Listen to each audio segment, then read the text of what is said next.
Hey there. Tonight, you're going to Rome. But not the marble Rome of triumphal arches and golden eagles. Not the Rome of orators or emperors or gods carved in stone. No. You'll walk through a day in the sandals of someone no statue remembers. A vendor, perhaps. A laborer. A citizen. But not quite free. You wouldn't last a day. Not because you're weak, but because this world is heavier than it looks. The streets stink, your stomach growls, and your body is just one more tool in a city that eats people slowly. And still, somehow, you endure. So turn off the lights. Let yourself lie still. Close your eyes and sink into the slow, aching rhythm of a Roman day. It's Rome. Somewhere around the year 120 CE, in the reign of Emperor Hadrian. Early spring. The nights are still cold, the days not yet warm. Your home is a cramped apartment on the upper floor of a crowded insula, one of many brick and wood housing blocks packed into the heart of the city. You wake up aching. The floor beneath you is made of uneven stone tiles, thinly covered by a worn cloth that's long since lost its padding. Your back is sore, your side numb. The air smells of mildew, smoke, and old oil. Somewhere nearby, a neighbor is coughing, a deep, wet rattle that echoes through the paper-thin walls. Light hasn't yet touched the window, but it doesn't matter.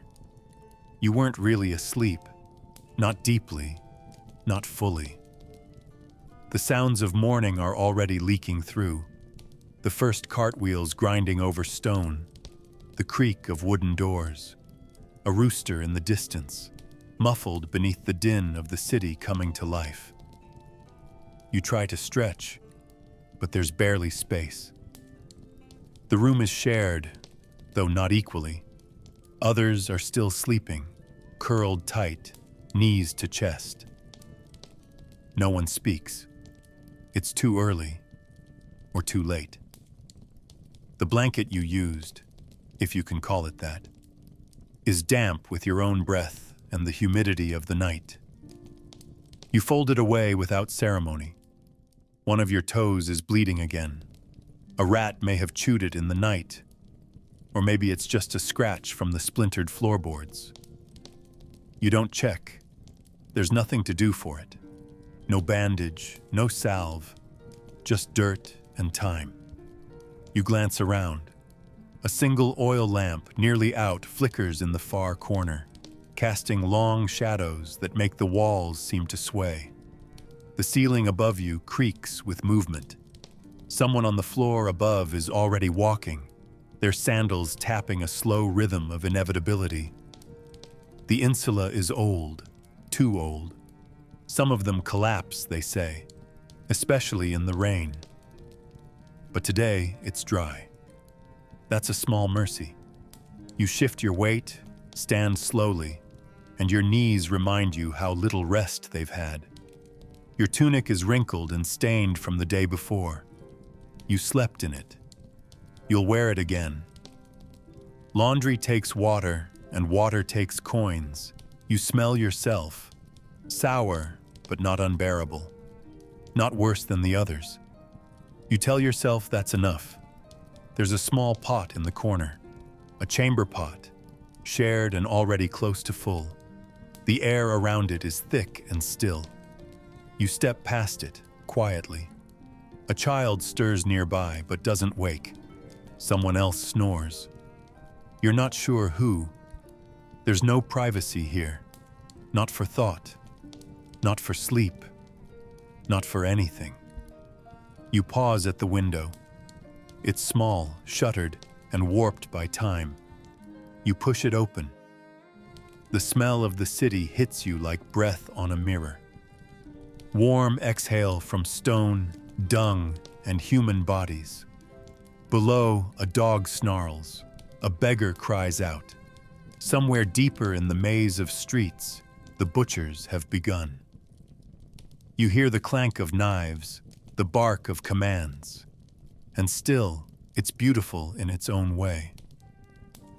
A haze of morning light seeps in between terracotta roofs. The walls glow softly, worn by centuries but standing firm. Rome doesn't rise. It breathes. Slowly, heavily, as if reluctant to begin again. You watch it happen. You don't smile.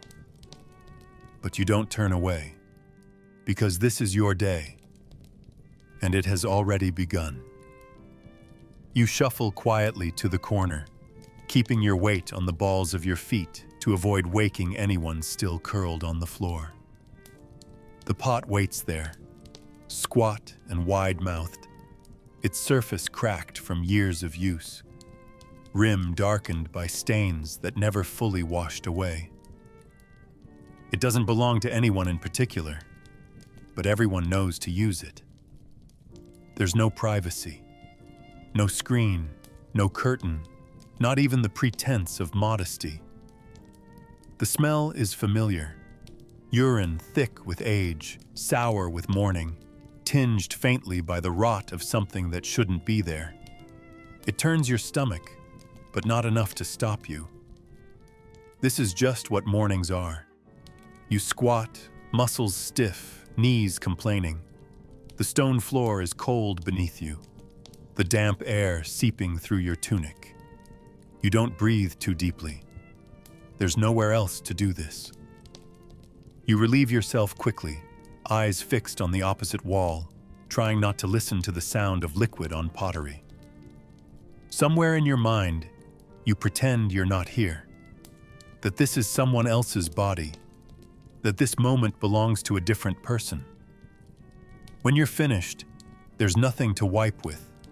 No cloth, no water, only the back of your hand, or nothing at all. You adjust your tunic and move away, careful not to tip the pot. It's nearly full already. Someone will empty it later. Or not. Sometimes it sits for a day or more, waiting for whoever loses the unspoken game of responsibility. The stench will worsen. Flies will come. But for now, it remains in the corner like a silent, bloated witness to all your mornings. The others around you still sleep, and you envy them, even knowing what they'll wake to. It's easier not to think. You tell yourself it's routine. You tell yourself it doesn't matter. You tell yourself that everyone else does the same because it's true. But the truth doesn't help. It just dulls. You move toward the small window again, opening it wider this time, hoping the draft will shift the air inside. It doesn't. The city's breath mingles with the room's own, a cocktail of smoke, sweat, and decay. Somewhere down below, you hear a shout, then laughter, then silence. You watch the rooftops tremble in the pale morning light, the clay tiles slick from yesterday's rain. A bird flits past. For a moment, the world feels almost clean. Then the wind shifts, and the smell of the pot seeps back into your lungs. You turn away, rubbing your hands on your tunic, even though they're not truly dirty yet. It's just a reflex, a gesture of wanting to be rid of the moment. But it lingers. The knowledge of what you just did, how you did it, and how you'll do it again tomorrow, and the day after, until someone replaces the pot, or until it cracks entirely. You sit down again, back against the wall, the floor rough against your skin. There's no cushion, no mat. Your tailbone aches almost immediately, but there's nowhere better to be. You try not to look at the pot, but it's there, always there. The sound of someone stirring catches your attention. A woman shifts under a blanket nearby. An old man coughs, raspy and wet. You wonder how long he has left. He doesn't empty the pot anymore. Hasn't in weeks. No one blames him. But no one helps him either. There's no conversation, no plan, just silence and the shared knowledge that everything you do, everything you are, is public. Your body is not your own here. Your discomfort is communal. And somehow, that makes it worse. You think about water, about bathing, about the last time you truly felt clean, and then you stop. Because the thought is too cruel. It will not come again today. Perhaps not this week, and there's nothing to be done for it. You listen to the building groan above you as the city begins to fully wake. Another day has begun, and already you're dirty. There's no fire, no warm smell of food, no sound of cooking. Just the faint scraping of cloth and skin as people begin to rise, sluggish and reluctant. You reach for the bundle tucked into the corner, wrapped in old linen that's stiff with use. It holds what remains from yesterday, and not much. 3 olives, wrinkled and tough, their salt long faded. A piece of bread, half a loaf dry and crumbling at the edges. The crust is hard as bone. It takes both hands to snap it in two. Still, it's food, of a sort. You don't bother sitting down. There's nowhere clean to do so. Instead, you crouch by the window again, letting the gray light fall over your hands as you eat. Slowly, mechanically. Each bite takes time, not because you're savoring it, but because your teeth have to work to break it down. You chew with your back molars, careful not to crack one. That happened once. It hurt for weeks, and nothing could be done. You pop an olive into your mouth. The skin resists, then gives. It's bitter, slightly sour. It makes you wince, but you eat it anyway. You don't know how old it is. Probably days, maybe more. They last, in theory, preserved in brine, but the jar ran out days ago. These were loose at the bottom, sticky from exposure. You don't think about it too much. Your fingers feel greasy now, slick with oil that isn't fresh enough to shine. You wipe them on your tunic. It already smells of everything else. One more layer won't matter. You break the bread into smaller chunks, swallowing each one with effort. There's no softness left, no scent. It's just mass. Calories. And still, your stomach grumbles as though you're feasting. It doesn't know better. Hunger has no dignity here. You reach for the water jar, a thick, wide-bodied amphora with a cracked neck and a wood plug stuck roughly into its mouth. The water inside is tepid, collected from the public fountain 2 streets down. It's been sitting overnight. Dust flecks its surface. You drink from a shared cup, tin and slightly bent, passing it from hand to hand without ceremony. No one speaks. The cup goes round. A sip here, a swallow there. There's never enough to drink freely, never enough to waste. You wet your lips and tilt the cup again, hoping it'll ease the dry bread in your throat. It does. Barely. Your stomach thanks you with a slow, hollow gurgle. You imagine it shrinking, curling in on itself like a fist. The hunger never leaves. It just quiets down for a few minutes after eating, but never for long. You glance around. Others are eating the same way. Not really eating, so much as performing the idea of a meal. Small pieces, careful chewing, silence. A boy gnaws on a bit of cheese gone stiff with age. A woman crushes beans between her fingers, softening them before swallowing. No one has more than a handful of anything.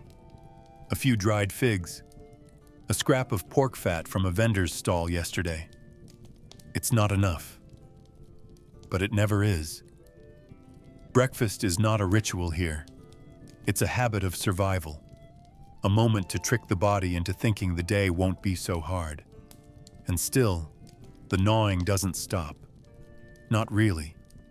It stays in the background, like a stone in your sandal, pressing into your thoughts with every movement. You finish the last olive, licking your fingers for the salt that isn't there anymore. You don't know when you'll eat again. Maybe midday, maybe not. It depends on the work, on luck, on whether someone shares. You fold the linen cloth back over the empty scraps and place it carefully aside. It feels absurd, protecting nothing. But routine matters. It's one of the few things you can control. The taste lingers in your mouth. Old oil, dust, and dryness.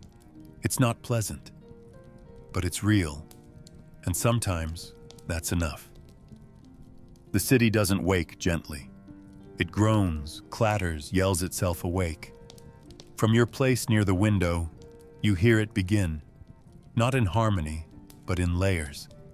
The low rumble of wooden wheels grinding over stone. The braying of a donkey, angry at being prodded too early. A voice deep and raw, calling out for buyers. Fresh bread, hot still from the oven, though you know the seller's hands are filthy and the bread itself barely warm. Another voice shouts something in Greek, then in Latin. It's not meant for you. Few things are. The insula shudders with footsteps overhead. Someone drops a bucket. Someone curses. A baby wails through the thin wall to your left. The building holds all of it like a cracked shell barely containing the heat of a boiling egg. You lean against the window frame, cold stone against your ribs, and listen. A cart rolls past below, its wheels squealing under the weight of amphorae. Wine maybe, or oil. You can't see it clearly, but you recognize the rhythm. The driver barks a command, and somewhere behind, a pair of slaves answer. Their voices are strained, exhausted, but practiced. They chant to keep time, low and rhythmic, the words blurred into the beat of the street. Closer now, a woman calls out from a stall just under your building. She sings more than speaks, her voice melodic, sharp, trying to charm customers before the competition wakes. "Garum! Fresh garum!" she cries. The fermented fish sauce reeks even from here, but to many, it's a treasure. Someone answers with a laugh, and then a retort. An argument starts over price, rising and falling like waves against the forum wall. The sound carries, and others join in, mocking, bargaining, insulting, performing. Commerce is a theater, and the audience is always broke. Children dart past the sounds, their feet slapping against stone, their voices shrill and fast. One calls the other a son of a goat. The other throws something, a pebble or a fig, and the chase resumes. A dog barks, then growls, then yelps and disappears down an alley. Somewhere a bell chimes, not for ceremony, but to mark the start of work. Or maybe it's a warning. Of what, you can't say. A soldier's voice cuts through the din, loud and clipped. You can't see him, but you know the sound. Commands barked with indifference. Someone didn't move fast enough. Someone else is being dragged. You hear sandals scuff stone. A brief cry. Then silence. No one intervenes. No one ever does. Another cart passes. A donkey brays again. And behind it all, like a heartbeat, the pulsing murmur of 1,000 lives moving at once.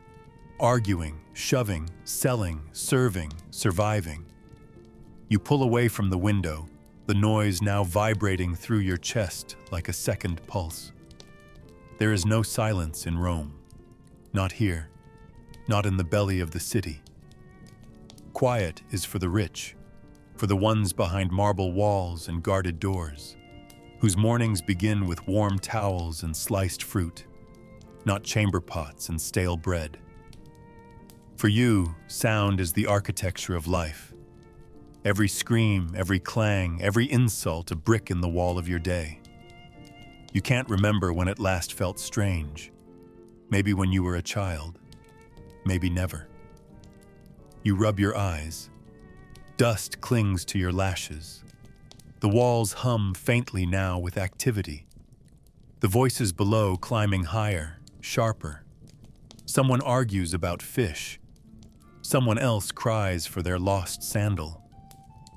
Laughter erupts, cruel and brief, and still more carts, more hooves, more voices rising above one another like flames from a crowded fire.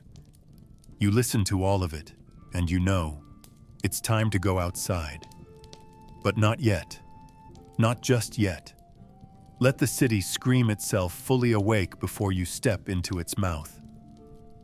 The door sticks, swollen from damp or warped from time, and it takes your shoulder to push it open. When it gives, it does so suddenly, spilling you out into a world already thick with life or death. It's hard to tell some mornings.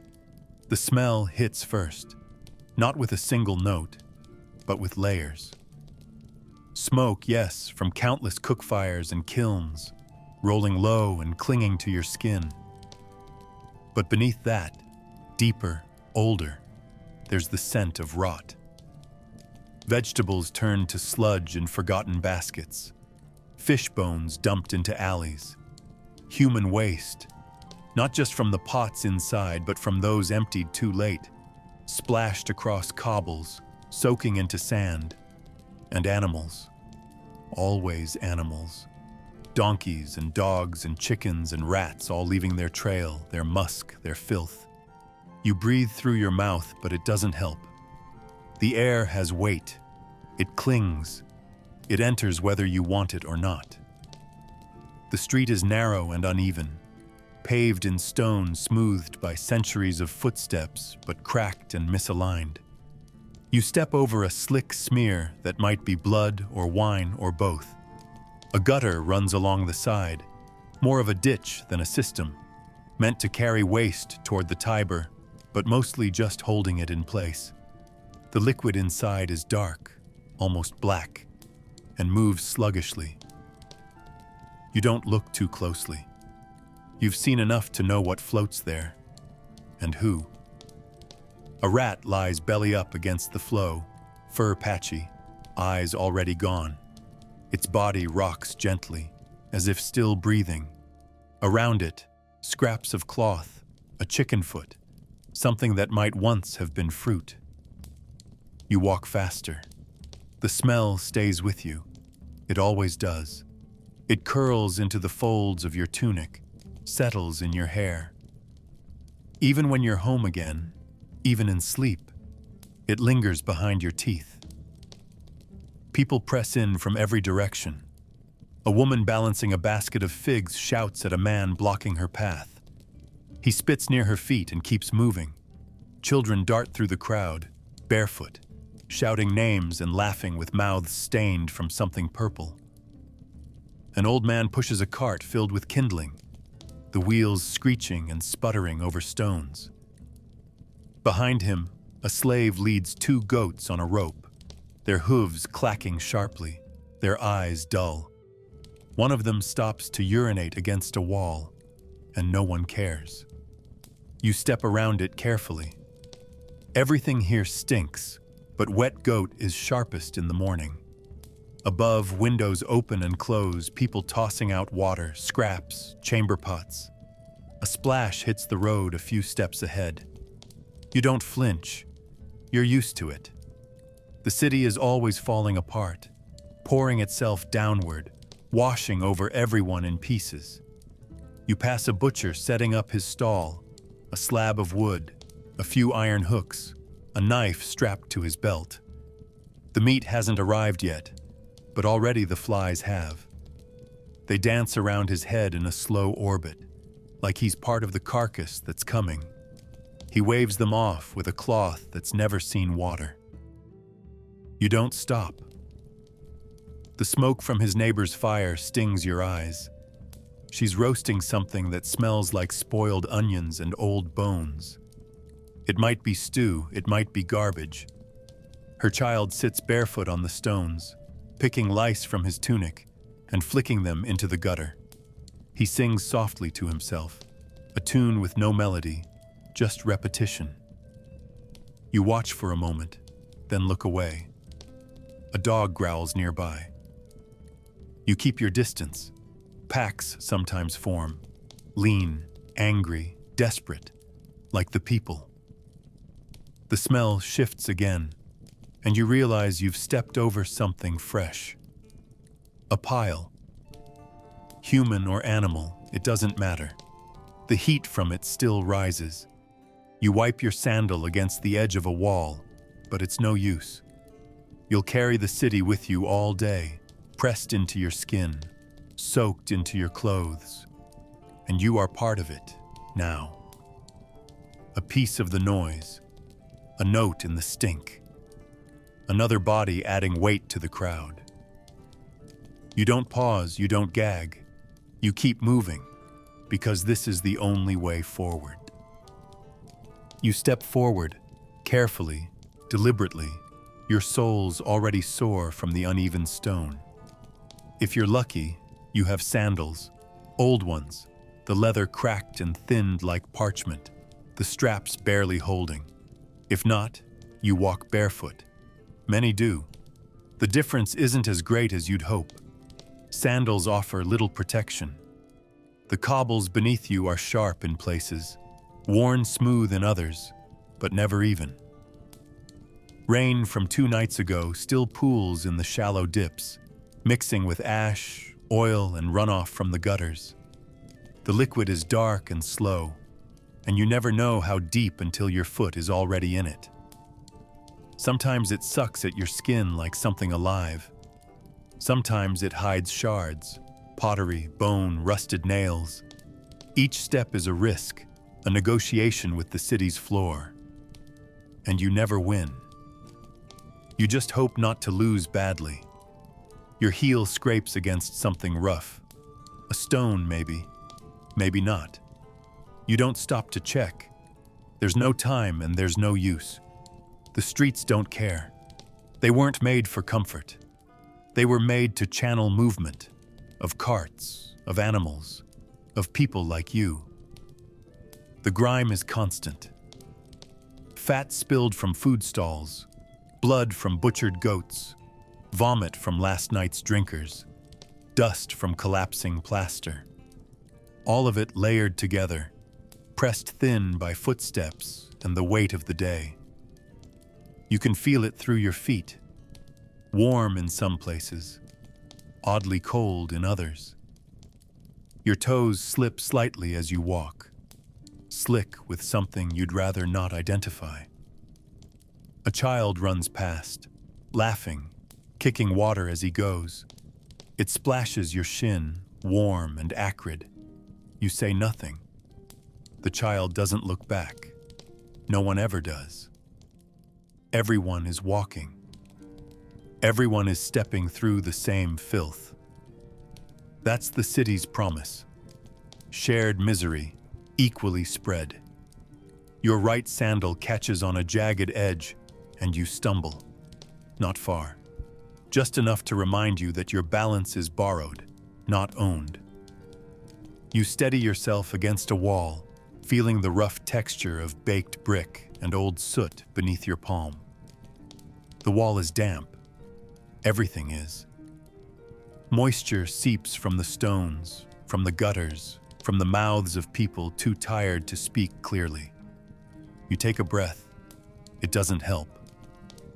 The air smells of wet fabric and burning fat, with an undertone of rot that never quite fades.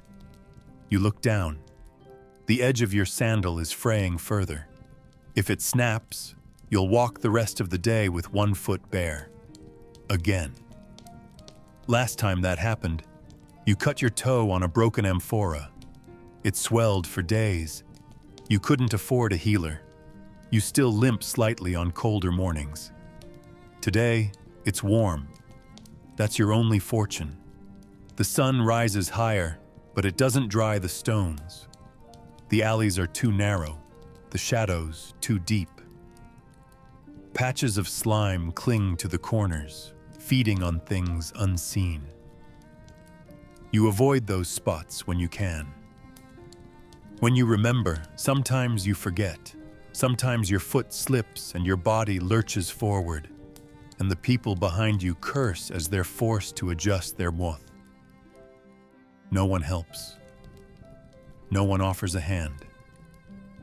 That's not cruelty, just the rhythm of the place. Rome doesn't pause for your misstep. It expects you to keep moving, no matter how torn your feet or how worn your sandals. You glance down again. A small trail of blood has appeared near your toe. Nothing serious. A scrape. It will sting later when the grit works its way deeper. For now, it's only another pain, folded into all the others. You take another step, then another, and the street, as always, continues beneath you, hard, wet, and waiting. The smell hits you before the sight. Warm, thick, almost sweet. The scent of rising dough, of toasted crust, of heat and grain, and something that almost feels like comfort. It coils through the narrow street like a living thing, slipping between bodies and curling under your nose. For a moment, it fills your head with images not your own. A hearth, a clean table, bread soft enough to tear with your fingers.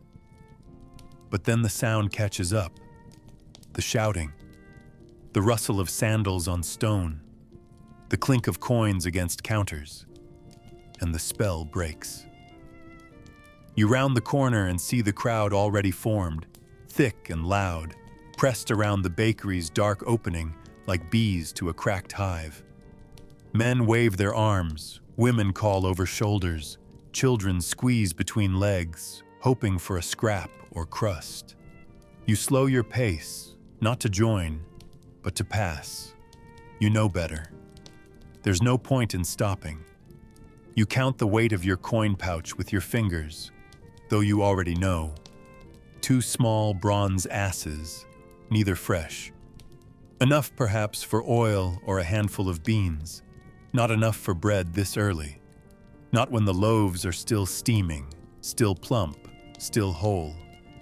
Later in the day, when the heat fades and the bread grows dense and chewy, you might get half of one, if anything's left, and if the seller's mood is soft. But now the bread is for others, for those who arrived before sunrise, for those who have more than 2 coins, or know someone behind the counter, or have something else to offer. You shift your gaze. It hurts less not to look directly. A man in a dark tunic holds 3 loaves in his arms, wrapped roughly in cloth. He doesn't smile. No one here smiles. He turns and pushes through the crowd, eyes fixed ahead. Others surge into the space he leaves behind. The bakery itself is barely more than a hole in the wall, a soot-stained archway with iron hooks and blackened bricks. The oven glows behind the cellar, a man with arms like bread paddles and a permanent scowl pressed into his face. He doesn't speak unless shouted at, doesn't move unless paid. Behind him, 2 younger workers shove trays in and out of the flames, their faces flushed, foreheads dripping. Ash clings to their arms like sleeves. The heat radiates out into the street, warm enough to make you pause, to soak in it like stolen sun. But only for a breath. You don't belong here. Not yet. A small boy runs past you with a torn roll in his hands, already biting into the crust. It crunches under his teeth, and for a moment, you hate him. Not truly. But in that cold, small way, hunger makes you hate those who aren't hungry. You keep walking.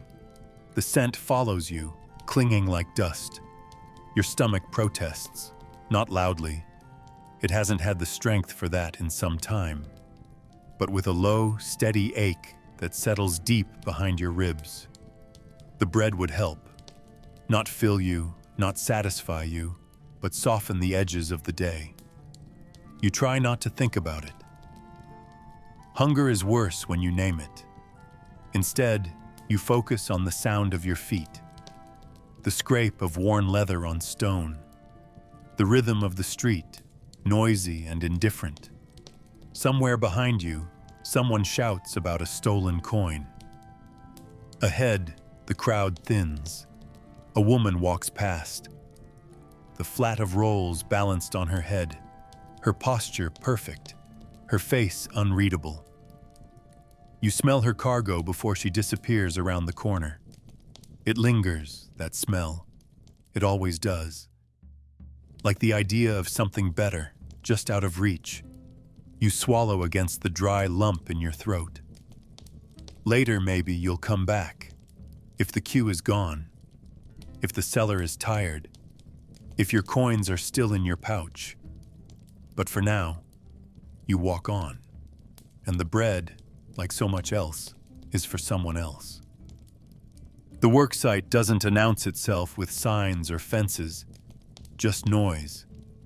Hammer on stone, rope creaking, orders barked in quick bursts. You turn the corner, and there it is, a skeleton of something meant to last forever. A bathhouse, maybe, or a storehouse, or a temple for some god you've never prayed to. The name doesn't matter. What matters is the pile of bricks already waiting. The smell of lime, sharp and bitter, hangs in the air, mixed with dust so fine it coats your tongue. You pause for a moment at the edge of it all, letting the weight of the day press down before you step in. A man gestures, not at you directly, but in your direction. That's enough. You know what to do, you've done it before. You'll do it again. You're not a builder, you weren't trained, but you have arms, and that's all anyone needs here. You pick up the first brick. It's heavier than it looks, edges crumbling, still wet with morning dew. It leaves a red smear on your tunic as you shift it into place.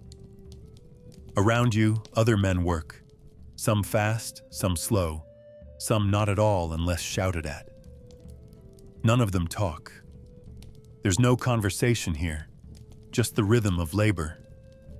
Stack, lift, move, repeat.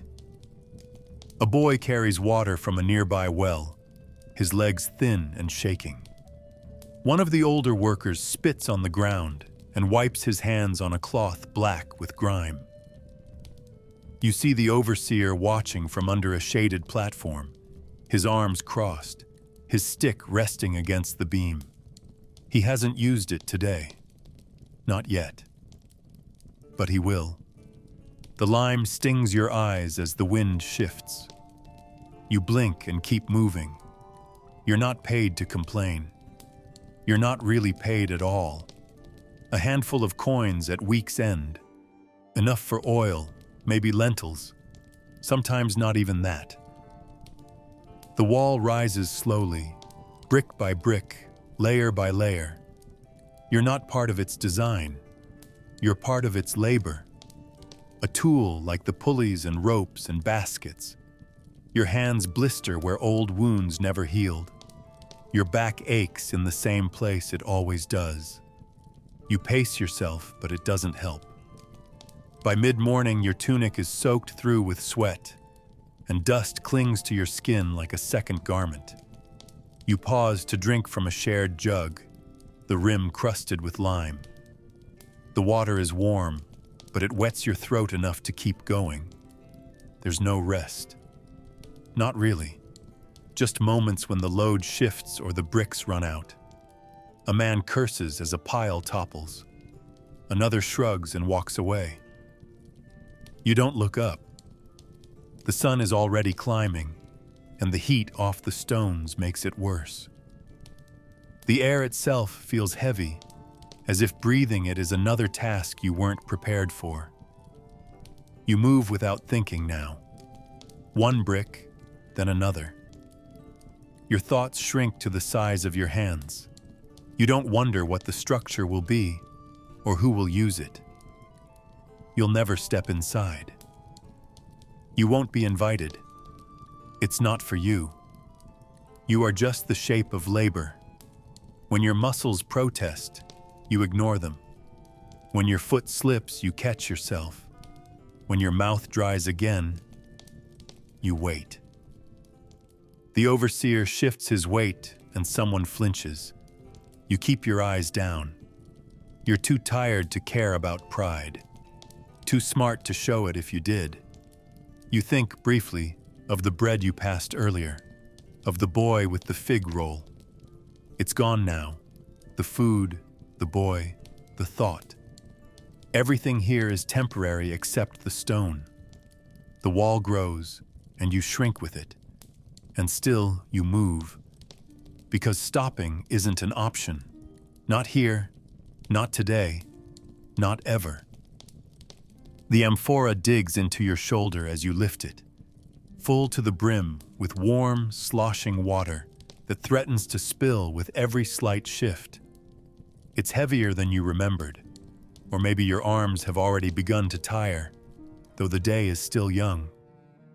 The clay is smooth in places, rough in others, and you press it close to your chest as you begin the climb. The stairs in this building were never built straight. Time, rain, and use have twisted them. Each step is worn, some cracked, some tilted, some ready to collapse under too much weight. You test each one with your foot before committing, the amphora swaying with your breath. There is no railing, only walls rubbed slick by 100 hands before yours. You lean into the ascent, calf muscles straining, your back already soaked from work before. The smell of lime and sweat rises with you, curling around your nose, mixing with the dust of the bricks and the musty damp of old wood. A piece of plaster falls somewhere above you with a soft, defeated patter. Someone shouted earlier about leaking water on the second level, but no one stopped to fix it. No one ever does. The building creaks, unsure of itself, and the wood beneath your foot groans like a tired beast. You pause, adjust your grip, and keep moving. The amphora slips slightly. You squeeze harder. If it shatters, the water's lost, and the vessel too. They'll say it was your fault, careless, lazy, weak. You've heard those words before. You've believed them some days. You look down and immediately regret it. The stairs spiral away beneath you, slanted, smeared with dirt, and far too narrow. Halfway up, your arm begins to tremble. You try to shift the weight, but it's no use. The shape of the amphora demands a certain hold, and your muscles are in no mood for negotiation. A droplet runs down your temple into your eye. You blink it away, and it's replaced by two more. Sweat finds every crease in your skin and settles in the small of your back, behind your knees, under your arms. Your tunic clings in patches, dark with moisture, and the amphora sticks to your chest with every breath. Someone yells from above, words you don't catch. The sound startles you, and you nearly lose your footing. The vessel lurches, a splash escapes. You hiss through your teeth, more from panic than pain, and stop to steady yourself. The loss is small, but it feels enormous.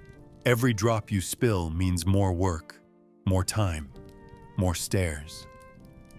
At the top, you don't feel relief, just an emptiness where relief should be. Your legs burn, your shoulder throbs. You set the amphora down too fast, and the clay knocks hard against stone, sending a sharp echo down the stairwell. You wince, check for cracks. There are none, just a faint scuff. The person waiting doesn't thank you.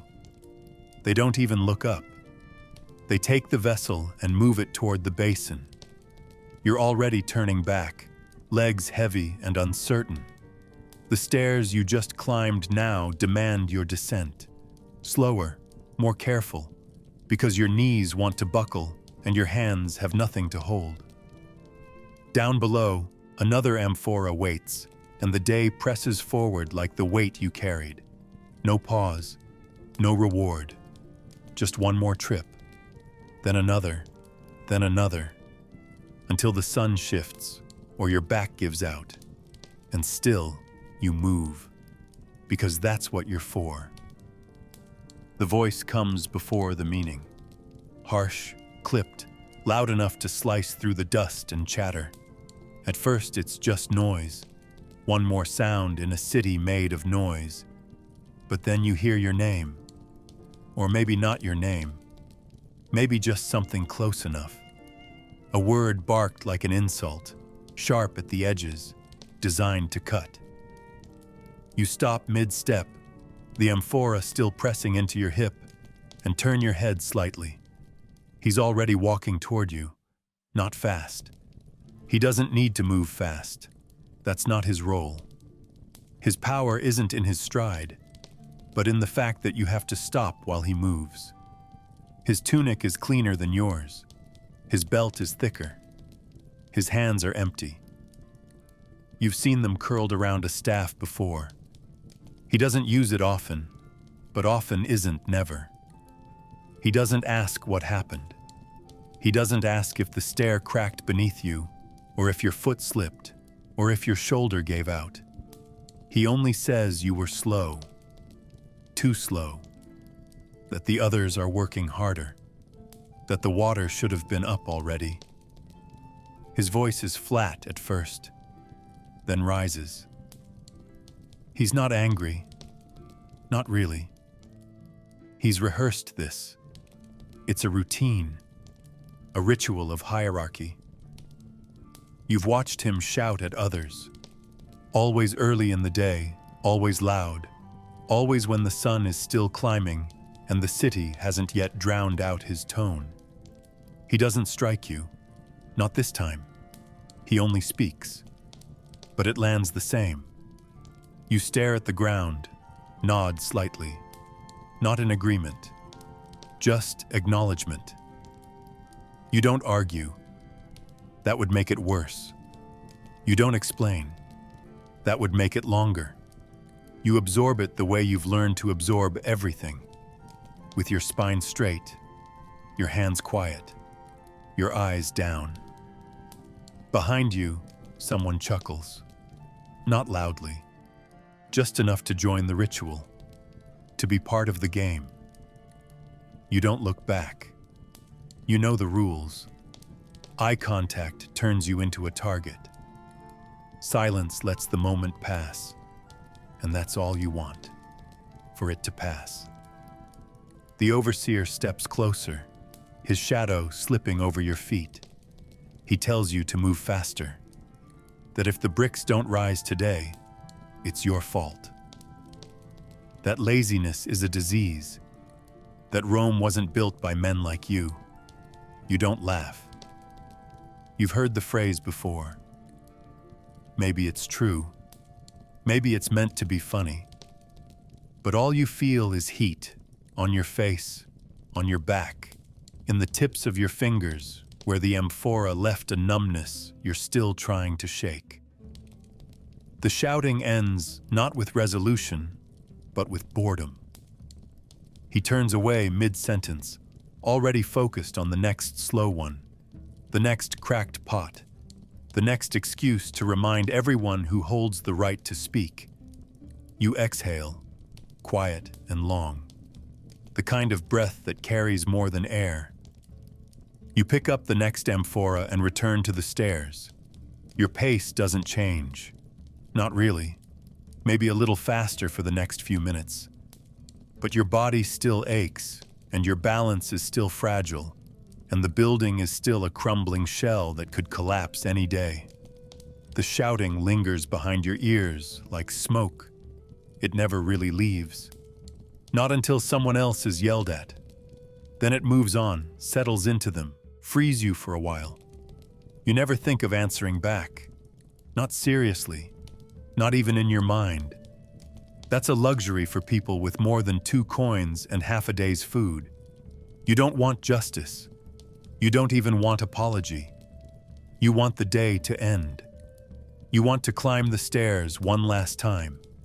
You want silence that isn't empty. And maybe sleep that doesn't dream in commands. Until then, you carry. And you don't speak. You wait until no one's looking directly at you. There's always someone nearby. A mother scrubbing vegetables, a boy filling a jug, an old man rinsing his feet. But you wait for the rhythm of the fountain to shift, for the moment when attention turns just far enough. Then you move. Not quickly, because that draws notice. Not slowly, because that invites questions. Just fast enough to make it seem like you have a purpose.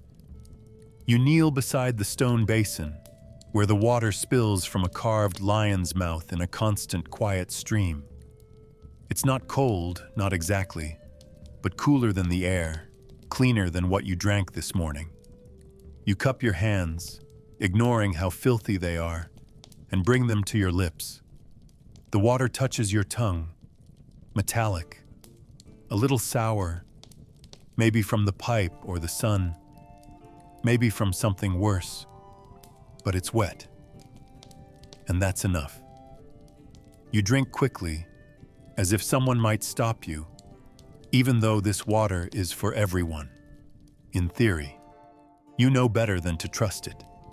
There are stories about fountains poisoned by runoff, about dead animals upstream, about boys who fell sick for days after drinking. But you've seen those same boys drink again the next week, because thirst doesn't remember warnings. Your own stomach shifts uneasily as you take another mouthful. You don't swallow it all at once. You let it sit in your cheeks for a breath, hoping it will soothe the burning in your throat, the sourness of half-digested bread still clinging to your gums. The water carries grit. You feel it as you swallow, fine as sand, not enough to bite, just enough to notice. You don't stop. You take another handful, then another. By the fourth, your hands are shaking slightly, whether from exhaustion or from the cold. You're not sure. A drop escapes down your chin, and you wipe it with your forearm, leaving a damp streak on already stained fabric. You glance up. No one's shouting. No one's scolding. You weren't technically stealing, but it feels like you were. The fountain belongs to the people. That's what they say. But some people always seem to own it more. The baker's wife who fills her buckets without waiting. The man with gold rings who lets his dog lap first. The guards who don't speak but make it clear you're too close. You've seen men knocked aside for drinking too long, for getting in the way, for looking like they don't belong, even if everyone here doesn't quite belong. You've learned to drink fast, like a thief, like someone borrowing time. You dip your hands once more, not to drink this time, but to splash your face. The cool hits your skin like a warning, sharp, immediate, honest. Your eyes sting for a second. Maybe from the dirt. Maybe from something else. You blink until it passes. You breathe out through your nose, and you rise. You don't look back as you leave. The sound of the water follows you, soft and constant, like a lullaby in a city that never sleeps. You feel it still in your throat. Not satisfaction, not fullness, but absence of need. For a few minutes, maybe, that will be enough. The ache in your back remains. The heat still clings to your skin. But your mouth is no longer dry, and that small mercy carries you forward. Behind you, a woman steps into your place, dipping her pitcher into the stream. A child waits beside her, tapping his bare foot against the stone. Another day, another thirst. You know how it goes. You join the movement again, feet scraping against uneven road, shoulders already preparing for the next wait. The city doesn't pause. The fountain doesn't pause. And neither do you. You've had your sip. Now keep walking. The sun has risen high enough now to feel personal. Not just light anymore, but heat. Steady, pressing, unkind. At first it warms your shoulders, like a weight you almost welcome. But then it keeps going. Deeper, harder. It bleeds through the fabric of your tunic, straight to the skin beneath, and you realize linen was never enough. It clings to your back now, damp with sweat, glued in patches where your shoulder blades shift with every step. The salt stings where yesterday's scrapes haven't healed. You try to shake the cloth loose to let air pass through, but it's no use. The sweat keeps coming. It trickles down your spine, into the small of your back, beneath your belt, down the insides of your thighs where it rubs raw with every stride. Your scalp itches beneath the sun. Your neck feels like it's being cooked. And the day, cruelly, has barely begun. There's no escape from it. The alleys offer brief shadows, but even those hold the heat now, trapping it like breath inside a clay jar. The walls radiate it, their sun-baked surfaces throwing warmth back at your face. The stone beneath your feet is worse, dry in the shallow places, slick in the ruts, hot enough to make your soles twitch with each step. You pass a dog panting in the shade, its tongue lolling uselessly, ribs sharp as knives. A boy throws water from a jug across the street, trying to clear away dust, but it turns to steam before it settles. The smell rises again. Not the smell of rot or waste this time, but of bodies. Of men like you, salt and labor and exhaustion. It lingers in the folds of clothing, in the space between shoulders, in every breath you draw. You open your mouth slightly as you walk, hoping it will help. It doesn't. The air is thick, dry, sour, like drinking from a warm cup of clay. Someone mutters that it's hotter than yesterday. Someone else says nothing, just wipes their brow with the back of their hand, leaving a streak of mud across the forehead. You don't speak. You don't have the energy. Even your thoughts feel heavy, slowed by the weight of the heat. Your arms hang looser at your sides. Your legs move not with purpose, but with momentum. You try not to think of how far you still have to walk, or how many bricks still need stacking, or how many buckets of mortar will wait for your hands. You tell yourself the sun will dip eventually, that shade will come, that clouds might pass, though they never do when you need them. The sky above is blank and blue and uncaring. You squint against it, but the glare still finds your eyes. Everything you see is washed in white. Every line blurs. Every detail sweats. You pause near a doorway and lean your forearm against the stone, just for a second. The surface burns, but not enough to stop you. You shift your weight from one foot to the other, hoping the muscles will loosen, hoping the shaking in your knees isn't as obvious as it feels. You're not the only one. Others sag against walls, shoulders bowed, A girl wrings her tunic out over a gutter, sweat dripping from her elbows. A man drops a bundle of sticks and curses under his breath. You all move through the same furnace, breathing the same fire. There's no complaint. Not really. Just the slow, silent understanding that the day will not be kind, that the sun will take more than it gives, that your skin will darken and crack, that the salt will dry white lines across your arms and neck, that the stench of your own body will follow you long after the light fades. And still you walk. Because the work is not done. Because the work is never done. Because the sun burns and you burn with it. And that too is just part of the day.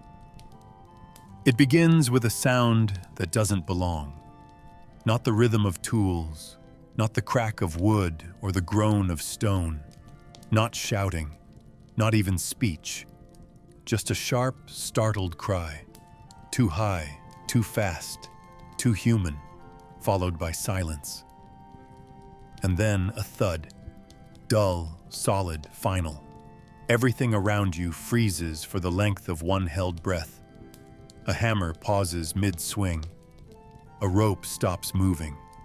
Someone nearby mutters a curse, soft and automatic.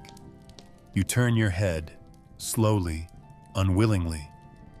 The body lies twisted beside the base of the scaffold, legs splayed, arms awkward, neck at a wrong angle that tells you everything. There's no blood yet. Or maybe there is, but your eyes don't find it. You only see the shape of what was a man. What was movement? Now just wait. Just quiet. The sun keeps beating down. Dust swirls slowly in the air where he fell. No one runs. No one rushes to him. There's a beat.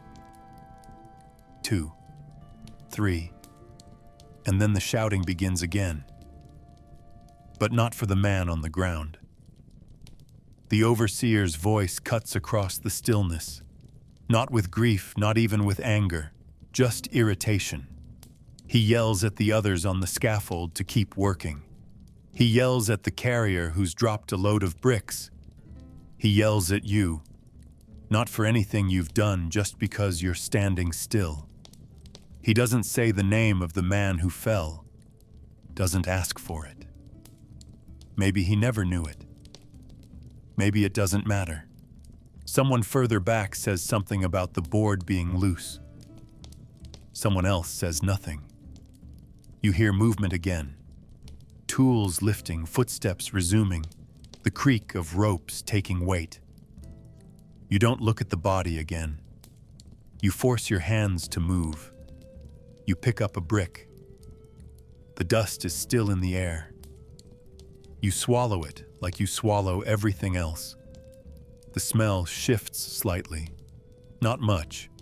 Just a faint iron tang beneath the sweat and lime and smoke. You tell yourself it's your imagination, that it's the heat playing tricks, that the man is just unconscious. But you know better. You know the posture of the dead. You've seen it before. You'll see it again. The worksite doesn't stop. Not for a fall, not for a man. The cart must be filled. The bricks must rise.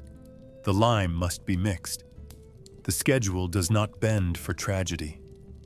And so you bend instead. Your back, your shoulders, your thoughts. You return to the rhythm. One more weight, one more step. You hear a boy nearby humming, low and tuneless. You don't know if he saw. You don't ask. You lift the next brick and tell yourself to count, to focus, to forget. Much later, an hour, maybe 2, someone drags the body to the edge of the site. Not gently, not cruelly, just mechanically, like sweeping debris from a path. They cover him with cloth, but it's too short, and his feet stick out. No one speaks of it. No one breaks the rhythm again. You work in a world where flesh breaks easier than stone, where lives weigh less than the bricks you carry. And still, you keep going. Because stopping invites notice. Because silence invites shouting. Because mourning takes energy you no longer have. The body is still there when your shift ends. Or maybe it isn't. You don't check. You don't say goodbye. You don't say his name. You didn't know it. And now no one will. You walk away with the dust still on your hands, the sun still on your neck, the shout still ringing in your ears. Work. Don't stop. Don't look down. You don't notice the moment when the work slows. It happens gradually. A slackening of voices, a drop in the rhythm of hammers, a quiet shuffle as bodies begin to drift toward what little shade exists. You follow them without thought, not because you're told, but because the sun has climbed so high, it feels like it's pressing the breath from your lungs. The wall of a nearby storehouse casts a crooked shadow along the edge of the site, barely wide enough for 3 men to sit shoulder to shoulder. You wedge yourself into the corner, back against warm stone, legs stretched into dirt. It's not cool here. Nothing is. But it's not burning, and that alone feels like grace. You close your eyes for a second. Just a second. The sweat on your forehead dries in patches. Your fingers twitch, the muscles in your hands still shaped to hold brick. It takes effort to uncurl them. You reach into the fold of your tunic, where you keep your food wrapped in cloth. It's damp now, the linen soaked from your body. You unfold it carefully, though there's nothing fragile inside. Just the last of the olives, a dark smear where oil once pooled, and a crust of bread hard enough to knock against stone. You check the olives first. 3, maybe 4, if you count the one that split and stuck to the cloth. You eat them one by one, slow, letting each one sit in your mouth for a moment before chewing. They're salty and soft and slightly bitter. You like them more than you admit. The bread is harder than it was this morning. You tear a piece with your teeth, jaw working slowly to soften it. There's no wine to soak it in, no cheese to pair it with. Just what you have. Bread, salt, olives, enough to trick your stomach into silence. Around you, others eat as well. No one speaks much. Words take energy. The kind of energy better saved for lifting and hauling and surviving the afternoon. A man beside you chews with his mouth open, slowly, like his teeth have forgotten the rhythm. Another stares at his lap, not eating, just holding a handful of figs that look bruised and overripe. A boy further down pulls a pebble from his sandal and flicks it away. The sound it makes is sharper than it should be. You chew more bread. It catches in your throat. You swallow hard, then reach for the flask of water hanging from your belt. You take 1 sip, 2, just enough to make it go down. You drink more, but you know better. The rest of the day is still waiting, and there's never enough. You lean your head back against the wall. The stone is warm, but solid. It holds your weight without complaint. You close your eyes again, just to rest them. You hear the slow shifting of bodies, men stretching legs, scratching at bites, wiping grime from their faces. A breeze stirs for the first time in what feels like hours. It smells of lime and dust and distant smoke, but it moves, and that makes it precious. You let it pass over your face, through your hair, across the collar of your tunic. Somewhere behind you, someone snores gently. Someone else mutters in sleep. It's not enough time to truly rest. Not enough food to feel full. not enough shade to stay cool. But for these few minutes, you are not lifting, not carrying, not shouted at, not burned. You are simply sitting, breathing, being. And that, for now, is more than you expected. You hear him before you see him, the clink of metal on leather, the slow, deliberate rhythm of polished sandals on stone, the muted rattle of armor that's not made for silence. It's a sound you recognize instantly, one that travels differently than the everyday noises of labor and trade. It carries weight, not just the weight of bronze or iron, but of authority, of presence, of danger. You don't need to look to know. You already know. You've seen them before, enough times to learn what matters. The way they move, always straight-backed. The way they look past you, not at you. The way the crowd parts before them without needing to be told.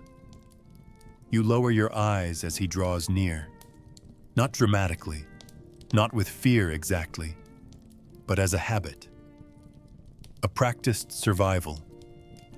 You keep your gaze on the ground and your thoughts quiet. To look too long is to invite something you can't afford. He passes close. You smell the leather first, then the faint oil used to shine his breastplate, then the sour tang of sweat beneath it all. His armor catches the sun, a brief glint off polished surfaces, but you don't follow it. His footsteps slow slightly as he moves through the street, not in caution, but in possession. He doesn't rush. He doesn't need to. A couple nearby flatten against a wall without being asked. A merchant bows his head and pretends to adjust his stall. A child stops playing and steps back into the shadow of a doorway. None of this is spoken. It doesn't need to be. You stay still, pretending to be interested in the dirt near your foot. You keep your breath even, not shallow, not loud, just present. A body, not a threat. A citizen, not a problem. You tell yourself he's not looking at you. You believe it because you have to. When the footsteps fade, you wait a moment longer before lifting your head, just in case. You don't turn to watch where he's going. You don't ask who he was or where he came from. It doesn't matter. They're all the same. Not in face or voice, but in role. They represent the structure that holds the city together, or pushes it down, depending on where you stand. They answer to the law, but not always by it. You've seen men dragged away for less than a raised voice. You've heard stories. Always someone's cousin, someone's brother, someone who didn't move fast enough, or moved too fast, or looked too long. And you've seen what happens when someone stands in the wrong place at the wrong time. You know better. You've learned that presence is tolerated, but attention is not. You're allowed to exist so long as you stay quiet, so long as you don't stare. The silence left behind feels different than before, like a shadow that lingers even after the light returns.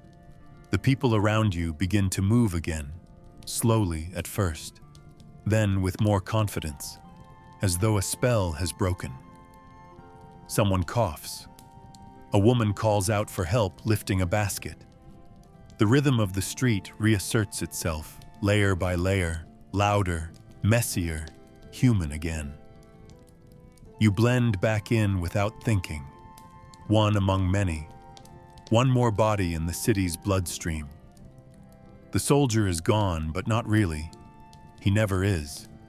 His shape remains in the tension of your shoulders, in the way you step aside just slightly when someone brushes past, in the way you glance at reflections in shop glass, checking for armor even when there's none.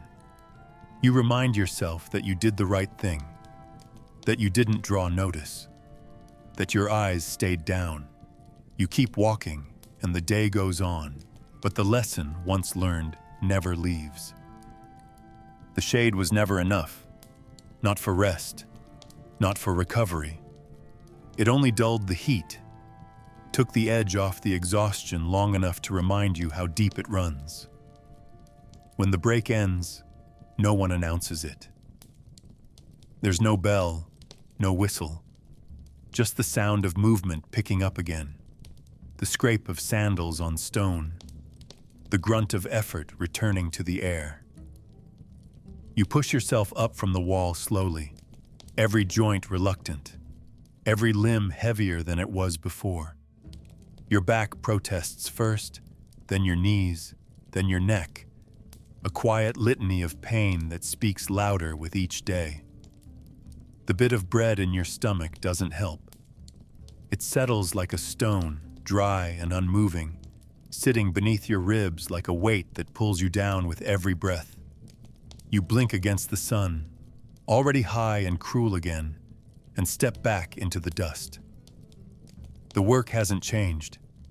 The bricks are still there, stacked like silent demands. The mortar still needs mixing. The wall still rises, stone by stone, and your place in it is the same. You reach for the first load, arms trembling slightly as you lift. The lime dust stings your eyes again. You squint, but don't wipe it away. Your hands are coated in grit and sweat, and rubbing would only grind it in deeper. You carry the brick across uneven ground, the same path as this morning, and set it down with a small grunt you didn't mean to make. It doesn't matter. No one notices. No one cares. Everyone around you moves the same way, slow, resigned, already dreaming of the next moment they can sit, even if only to sag against the wall again. There's no conversation now. The heat steals the air.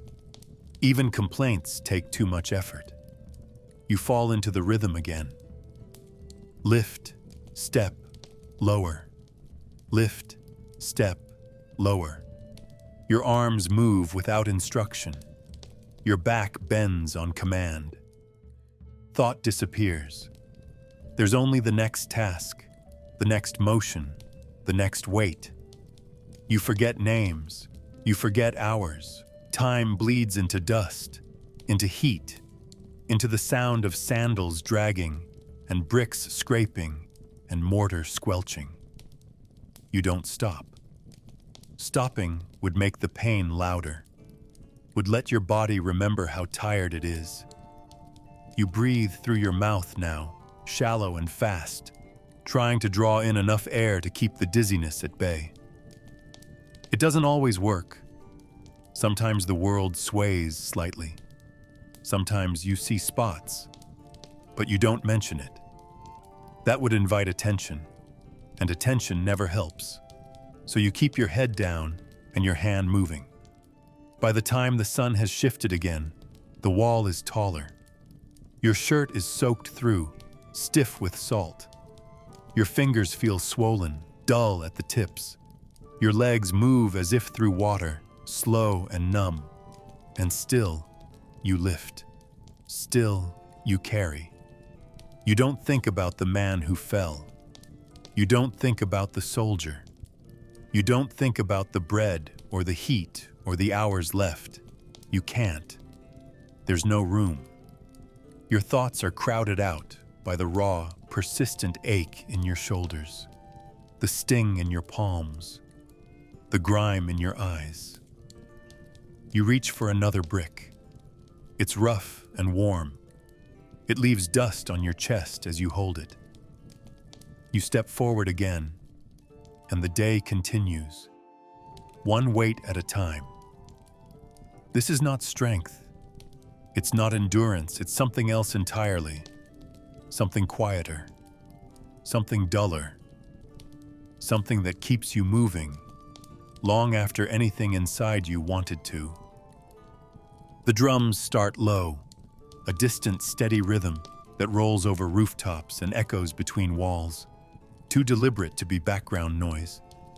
You freeze for a moment, brick in hand, and tilt your head just slightly, listening. It's not music. No one in this part of the city plays music in the heat of the day. This sound is slower than a march, but faster than mourning. A cadence meant to call attention, to summon or warn or announce. You glance at the others nearby, but no one speaks. They've heard it too. A few stop moving, tools still in hand. One man lowers a rope more gently than before. A woman straightens up from a stack of baskets. The sound continues. Dum, dum, dum, dum. Regular, firm, unhurried. It could mean anything. That's what makes it dangerous. Official sound in Rome rarely means good news for people like you. You've heard the drums before. Sometimes they mean an announcement is coming. A new tax, a curfew, a festival for a god you don't pray to. Sometimes they mean punishment. A public display, a lesson, a death dressed up in theater. Once they meant a senator's son had been found dead in the river. Once they meant the grain ships were late and the prices would rise. Once, you think, they meant nothing at all. Just a practice, just a noise to remind everyone who controls silence. Today, you don't know. You won't be told. No one will come to explain. Not to this street, not to this site. You are not the audience for news, only the backdrop. The ones who carry the weight of new orders without ever hearing them spoken. You don't stop working, not completely. You move slower. The drumbeat carves itself into your breath, into your spine. You lift another brick. You wonder, briefly, who the drums are meant for this time. The sound grows louder for a few minutes, as if whoever is carrying them has turned down your street. You feel it in your ribs now. A second heartbeat that doesn't belong to you. Someone up on the scaffold leans out to look. The overseer barks at them to get back to work, but even he sounds unsure, his voice thinner than usual. The tension holds for a while. Then the drums begin to fade again, swallowed by the curve of the road, the shape of buildings, the weight of the city's own breathing. They don't stop, just move on.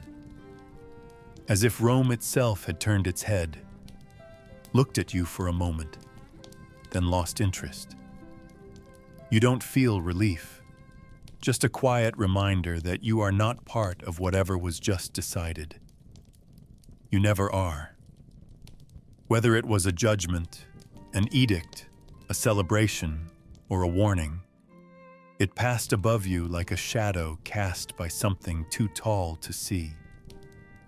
You return to your rhythm. The brick feels heavier than before.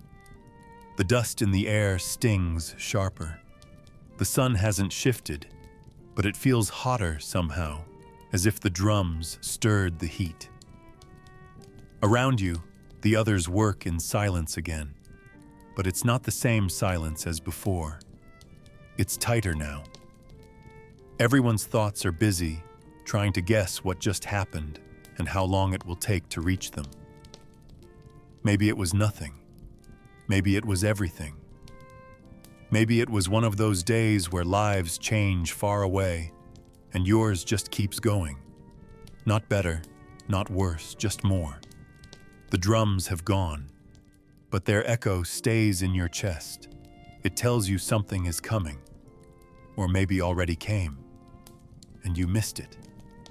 And it doesn't matter, because the wall still rises, the bricks still wait, and the work, like always, doesn't care what the city decides. The temple rises out of the dust and noise like a stone mirage. Columns tall enough to make you look up, steps clean enough to make your feet hesitate. The smell around it is different too. Less smoke, more incense. Less sweat, more burned herbs and polished marble. The statues by the entrance are white and still, their faces worn smooth by time and reverence. One hand outstretched, one eye looking past you. They don't invite. They don't judge. They simply exist, untouched. You slow as you pass, not because you want to stop, but because some part of your body remembers a time when this place meant something. You've been inside before, on a better day, on a day when your hands weren't trembling from lifting, when your knees didn't threaten to buckle under your own weight. A day when belief felt like something possible, not something extra. Someone else enters ahead of you, a woman, older, carrying a bundle of flowers. She moves slowly, her steps more ritual than motion. You watch her disappear into the shadowed interior. The door stands open. You could follow. There's no guard, no fee. The gods, they say, ask for nothing but attention. A moment of stillness, a bow of the head, a whisper into sacred air. But your legs ache. Your mouth is dry. Your tunic clings to you in all the wrong places. You think of kneeling and feel the scream in your joints before you even try. You think of praying and feel only the blank space behind your ribs. What would you ask for? Strength? You've asked before, and the bricks still wait. Mercy? You've whispered that too, and still the sun scorches your skin. Forgiveness? But you haven't sinned. Just worked. Just endured. Just continued. That too takes something sacred. And maybe there's not enough left. You pause at the bottom of the steps, the stone warm beneath your soles, the shade of the portico just within reach. It would feel good, just for a minute, just to stop. You look at the columns, the carvings, the offerings laid in shallow bowls, fruit, coins, figurines, things left behind in hope or gratitude or desperation. You have nothing to offer, not even a word. Not today, not like this. Your faith is still there, somewhere, not dead, just quiet, distant, like a fire burned down to embers, glowing only when no one looks. You believe in the gods the way you believe in the wind. You don't see them, but you feel them sometimes, or think you do, or hope you might. But hope is a weight too, and you're already carrying enough. You adjust the strap over your shoulder. It digs in deeper. You take another step forward, not into the temple, but past it. Slowly, silently. You don't look back. Not because you don't care, but because looking back might make you stop, and stopping might make you stay, and staying might make you feel. And you can't feel right now. Not the kind of feeling that temples ask for. Reverence, humility, awe. You have none of those left today. Just muscle and breath and forward motion. You walk past the outer wall, where ivy curls along the base and birds nest in the cracks. The sound of a chant begins inside, low and echoing, but it fades quickly behind you. You return to the street, to the dust, to the heat. The temple remains behind you, tall and still and watching. But it does not follow. It does not call. It waits, as it always does, for those who have something left to give. And today, that is not you. It happens fast, and yet not fast enough. You see the dog before the cart does, a scruffy, narrow thing with a limp and ribs you can count from across the street. It moves low to the ground, nose brushing the stones, looking for scraps or a shadow to rest in.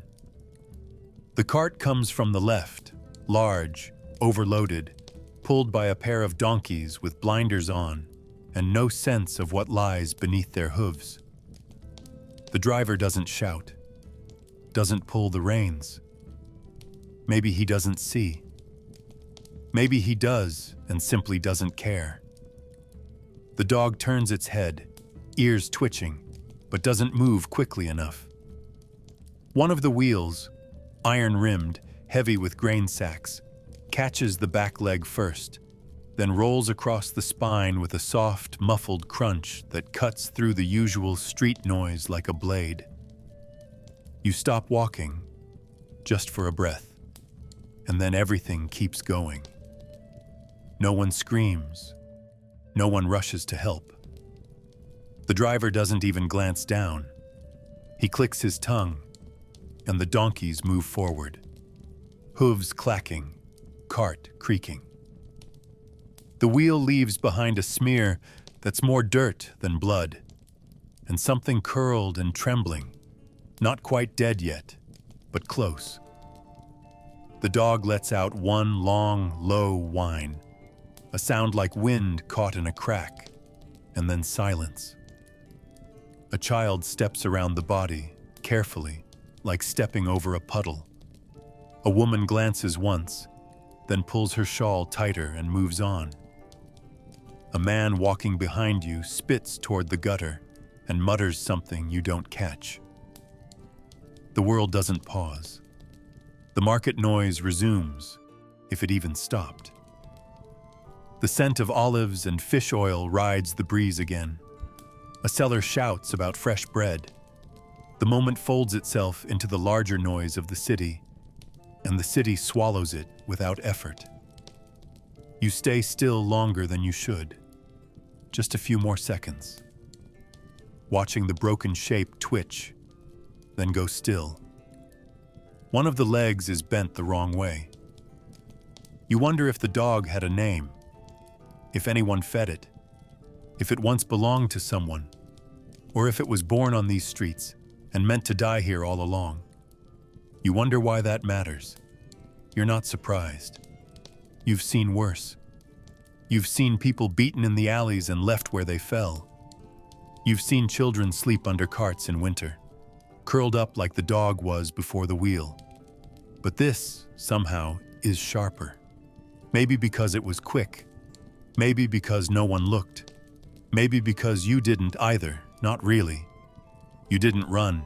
You didn't shout. You did what everyone else did. Nothing. You were part of the street too.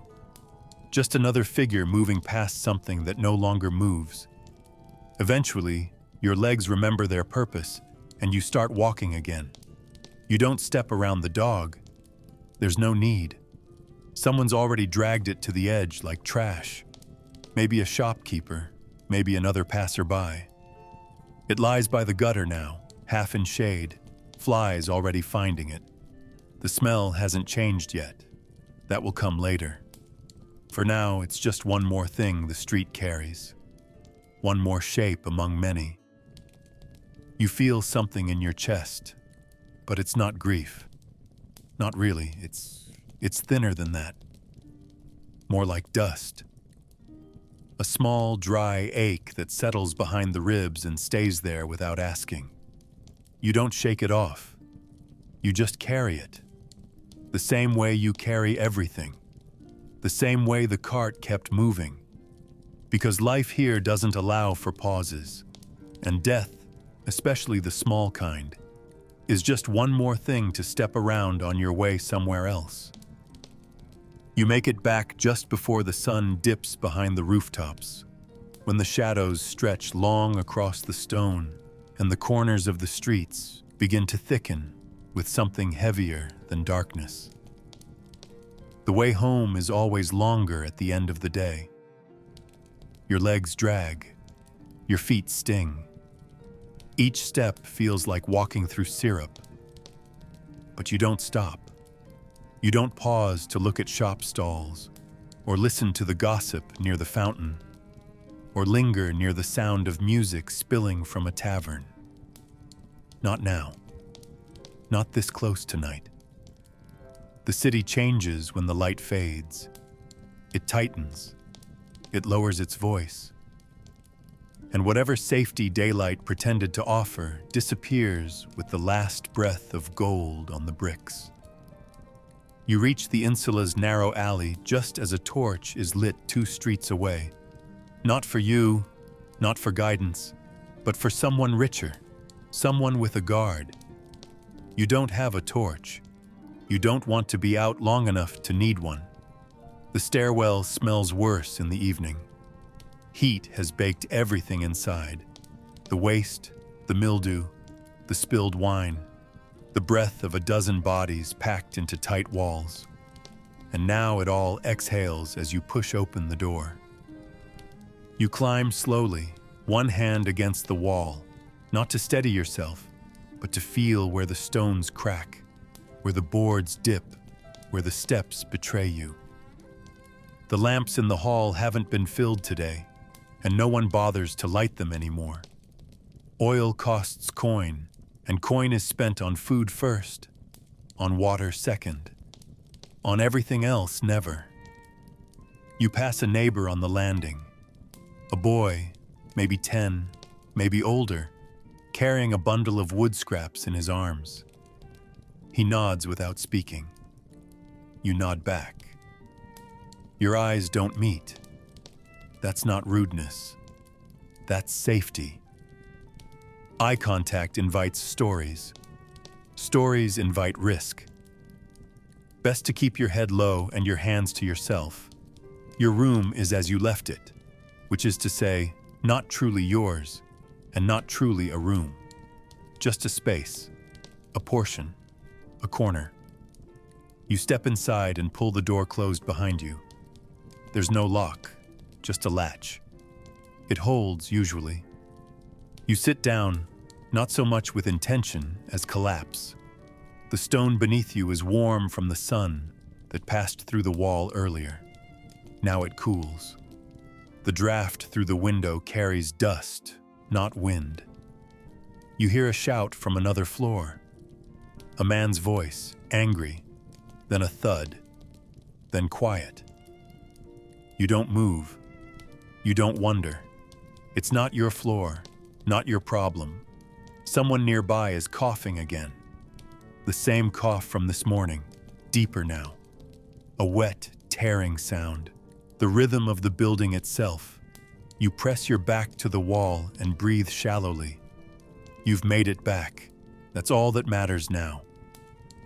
Outside, the street narrows into something almost private. A laugh floats up from somewhere, but it's a sharp kind. The kind that ends suddenly and leaves questions behind. You hear footsteps below, not many, not quick, but loud, too loud, drunk maybe, or worse. You stay still. The light outside fades completely. Inside, your eyes adjust, and the dark turns from black to blue to gray. You don't light your lamp. There's no need. It would only invite attention from the cracks in the wall. You eat nothing, drink nothing. You just listen.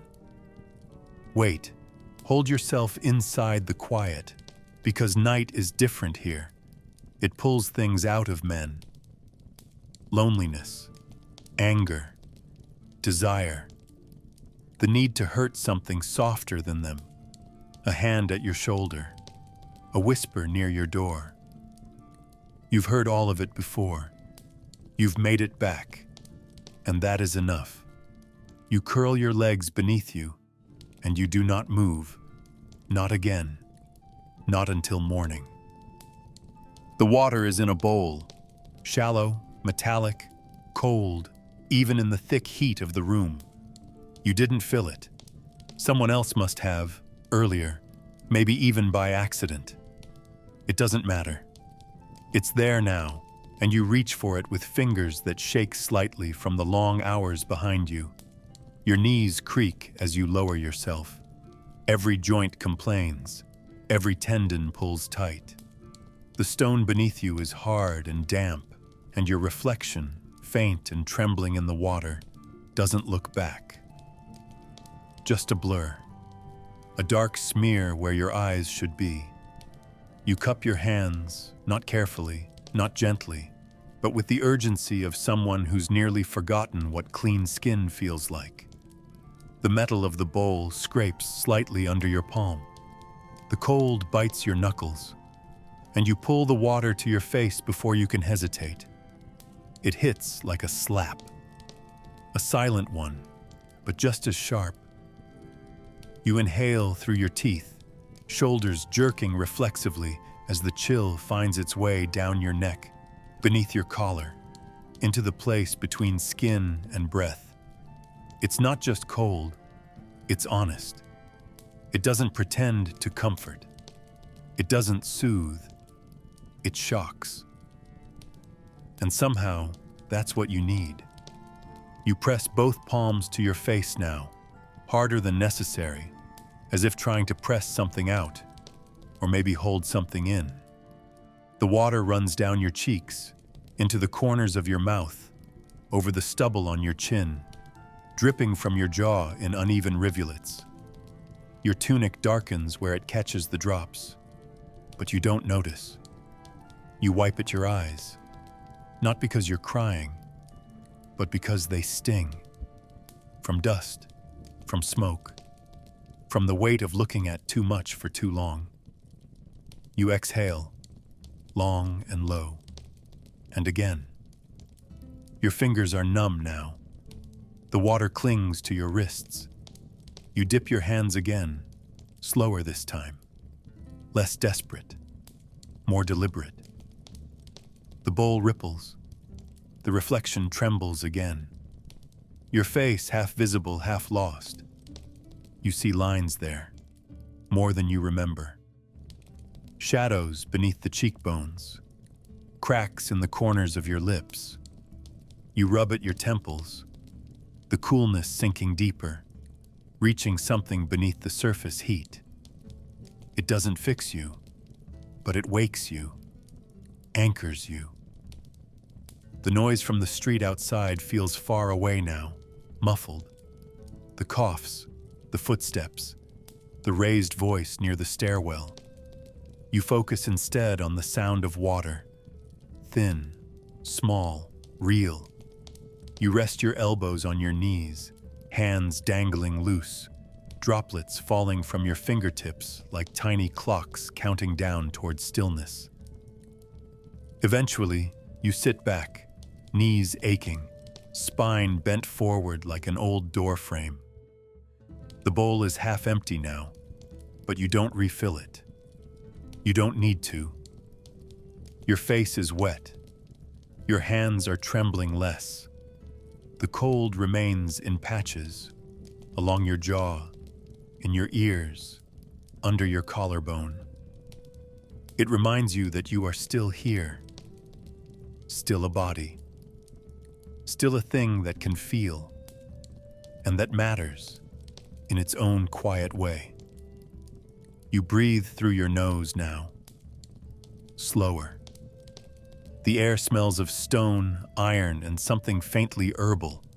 Someone nearby must have burned leaves earlier, trying to mask the usual scent of bodies and time. It didn't work, not completely, but the effort lingers, like the water on your skin, like the silence in the room. You blink slowly, then again, and you sit there, dripping, breathing, not clean, but touched by something close to it. And for now, that's enough. The walls aren't really walls, just panels of dried wood and cracked plaster, patched too many times with too little care. You hear everything through them, every breath, every whisper, every argument that starts with a quiet word and ends in something loud and sharp. Tonight, it starts before you even lie down. A man's voice, tight and strained, pushing through the wall behind your back like heat through stone. Then a woman's, louder, cutting in with the kind of edge that doesn't wait to be heard. It demands. You don't catch the words at first, just tones, cadences, emotion laid bare, stripped of content. He says something again, faster this time. She interrupts. Something falls. Not a crash, but enough to rattle. You keep your eyes on the ceiling, jaw still, hands resting in your lap. You're not part of this, and you never will be. That's how these buildings work. No privacy, but no involvement either. You don't want to know what it's about. Maybe it's money. Maybe it's food. Maybe it's who didn't return when they said they would, or who saw whom at the fountain, or who left the door unlatched again. The reasons shift from night to night, apartment to apartment. The details don't matter. They never do. What matters is the volume, the heat in the voice, the way it rises, folds over itself, then breaks. The woman yells again, something clearer this time, but your ears choose not to understand it. You hear the scrape of a stool across the floor, a door open, then shut, not slammed, just closed with intent. Silence for a moment, but not peace. You wait. You know how this goes. It's never over on the first silence. A few seconds later, footsteps, another voice. A child? Maybe. Then a sharper tone. The same woman. Again. The argument restarts, but now softer, tighter, no less tense. You shift your weight, but not enough to creak the floor. You don't want to remind anyone you're there. Listening. Though they know, everyone knows. These walls have no secrets, just restraint. You've heard arguments that lasted hours. You've heard things you shouldn't have. Confessions, beggings, slaps, whispers meant only for gods and ghosts. You've learned to shut your ears without using your hands. You've learned to breathe through the noise like it's weather. It comes. It goes. You endure. That's what the insula teaches. Survival through stillness. No one apologizes in the morning. No one explains. You'll see the couple tomorrow, maybe at the fountain, maybe at the bakery line. You won't nod. You won't mention the sounds. Neither will they. That's how life holds together in rooms this close, through silence, not honesty. Eventually, the voices fade again. Not because anything was solved, but because exhaustion wins. It always does. You exhale, long and quiet. The room around you returns to its usual rhythm. The slow creak of beams, the shifting of weight above, the cough of the old man down the hall. The city outside groans under its own weight. You press your fingers to your temple, not because of pain, but out of habit. You close your eyes, not to sleep yet, just to disappear. For a few minutes, just to make the walls feel thicker, just to pretend the night belongs to you, even if it doesn't, even if it never did. The lamp burns low, a small flame dancing behind a film of soot-streaked glass, the oil inside already beginning to thin. Its light casts everything in yellow and shadow, stretching the edges of the room into vague, flickering shapes. You sit close, legs crossed on the worn stone floor, the lamp set carefully between your knees and the bundle of cloth that holds what little food you have left. The bread is staler than it was at midday, the crust hardened like bark, the inside dense and dry. You snap it in half with effort, feeling the resistance in your wrists. A few olives remain in the corner of the cloth, their skins wrinkled, the pits loose inside. No salt left, no oil, just the bare thing itself, food in the simplest sense. It doesn't invite hunger, it just answers it. You chew slowly, not out of reverence, but because speed won't help. There's nothing after this. You eat in silence, save for the quiet rasp of chewing and the faint drip of condensation from the wall behind you. The room smells of warm stone and old linen. Outside, someone whistles a tune with no rhythm, then stops halfway through. A floorboard creaks above your head, and somewhere beyond the thin wall, someone coughs twice in the same dry, hollow pattern they've had all week. You don't lift your head. The food takes all of your attention, not because it's satisfying, but because it's the only thing happening. The olives cling to your fingers with a thin layer of brine, faint and sour. You press one between your teeth and roll it against your tongue before biting down, savoring the little burst of something real, something grown. You remind yourself that it was once on a tree, that someone picked it, that someone else carried it, that it passed through hands and markets and streets before finding its way to you. You wonder how many others are eating the same way right now, quietly, alone or nearly alone, bent over a shared cloth, dividing a meal too small to be shared fairly, but shared anyway. You wonder how many haven't eaten at all. You've had days like that, more than you want to count. You chew the last piece of bread longer than needed, grinding it into paste with slow, rhythmic movement. The lamp sputters slightly. The oil is nearly gone. You watch the flame twitch, casting your shadow in shaky relief against the wall. Your own face looks strange there, stretched and wavering, more smoke than flesh. You finish the olive and suck the pit clean before dropping it back into the cloth. You gather the edges of the fabric together, fold it into a knot, and place it gently beside you. The meal is done, but the moment after it is still heavy in the room. You sit for a while with nothing to do and nowhere to be. Your hands rest on your knees. Your stomach is neither full nor empty, just quiet. The ache in your shoulders has dulled to a steady throb. The lamp dims a little more. You could blow it out now, save the last trace of oil for another night. But you don't. You let it burn. Let it die on its own. The warmth it gives is slight, but it reaches your fingers. You stare into it, not thinking, not remembering, not hoping. Just sitting, just breathing. There's no dessert, no wine, no company, no words. Only you and what's left of the day, folded into this small circle of light.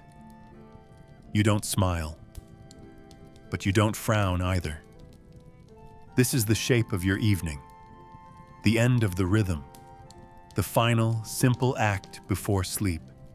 You eat because it's time.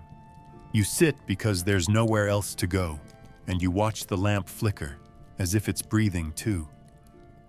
You notice the itch before you notice your hand moving.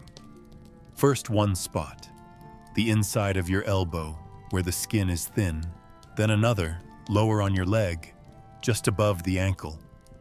You scratch absent-mindedly at first, the way you always do. The skin is already raw from earlier, scabbed over in places, bleeding again in others. You've learned to do it through the cloth of your tunic when you can. Fingernails leave marks and marks get infected. But tonight, the itching is worse. Persistent. It crawls, travels.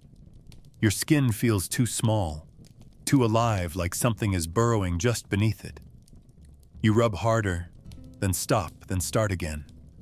There's no rhythm to it, just a quiet desperation to feel clean, to feel like you own the body you carry. You don't. Not fully. Not here. You share this space, always have, with fleas mostly. They're the worst, tiny and tireless, biting without warning, living in the seams of your blanket, the folds of your tunic, the cracks in the floor. You've tried washing everything, once, when water was easier to get. When you had help, it didn't matter. They always come back. Mice, too. You've seen them scurry across the edge of the room, slipping through holes too small to patch, dragging crumbs you didn't know you dropped. Sometimes you hear them at night, scratching along the base of the wall, chewing something soft. You stopped being startled by it long ago. They don't come for you, not directly, but they don't avoid you either. You're just one more warm thing in the room, just another body, another noise, another source of salt and skin. And then there are the mosquitoes. They breed in the gutters and the puddles outside, especially after rain. They find their way in without effort, drawn by heat, by breath, by the faint scent of human skin stretched too thin. Their bites rise slower, but they last longer. You feel them even when you don't see them. You slap at your arm too late, and your hand comes away empty. The welt grows anyway. Your leg twitches. Your neck tightens. You scratch again, this time with both hands, twisting your torso to reach the spot between your shoulder blades. It's already red there. You can feel the skin begin to break. You don't stop. The pain feels cleaner than the itch. You rub until your fingers are wet, then wipe them against the wall, too tired to care what stains you leave behind. You are marked now, a map of small wounds and faded scars, and none of them have names. No one ever warned you how much of life would be spent like this, battling things too small to see, negotiating for space inside your own skin. You scratch less now, not because the bites are gone, but because your fingers ache, your nails are dull, and the futility has caught up with you again. The room smells of sweat and stone and old oil. The lamp gave out some time ago. You sit in darkness, your skin twitching, your hands curled loosely at your sides, tired of fighting. You know the bites won't stop.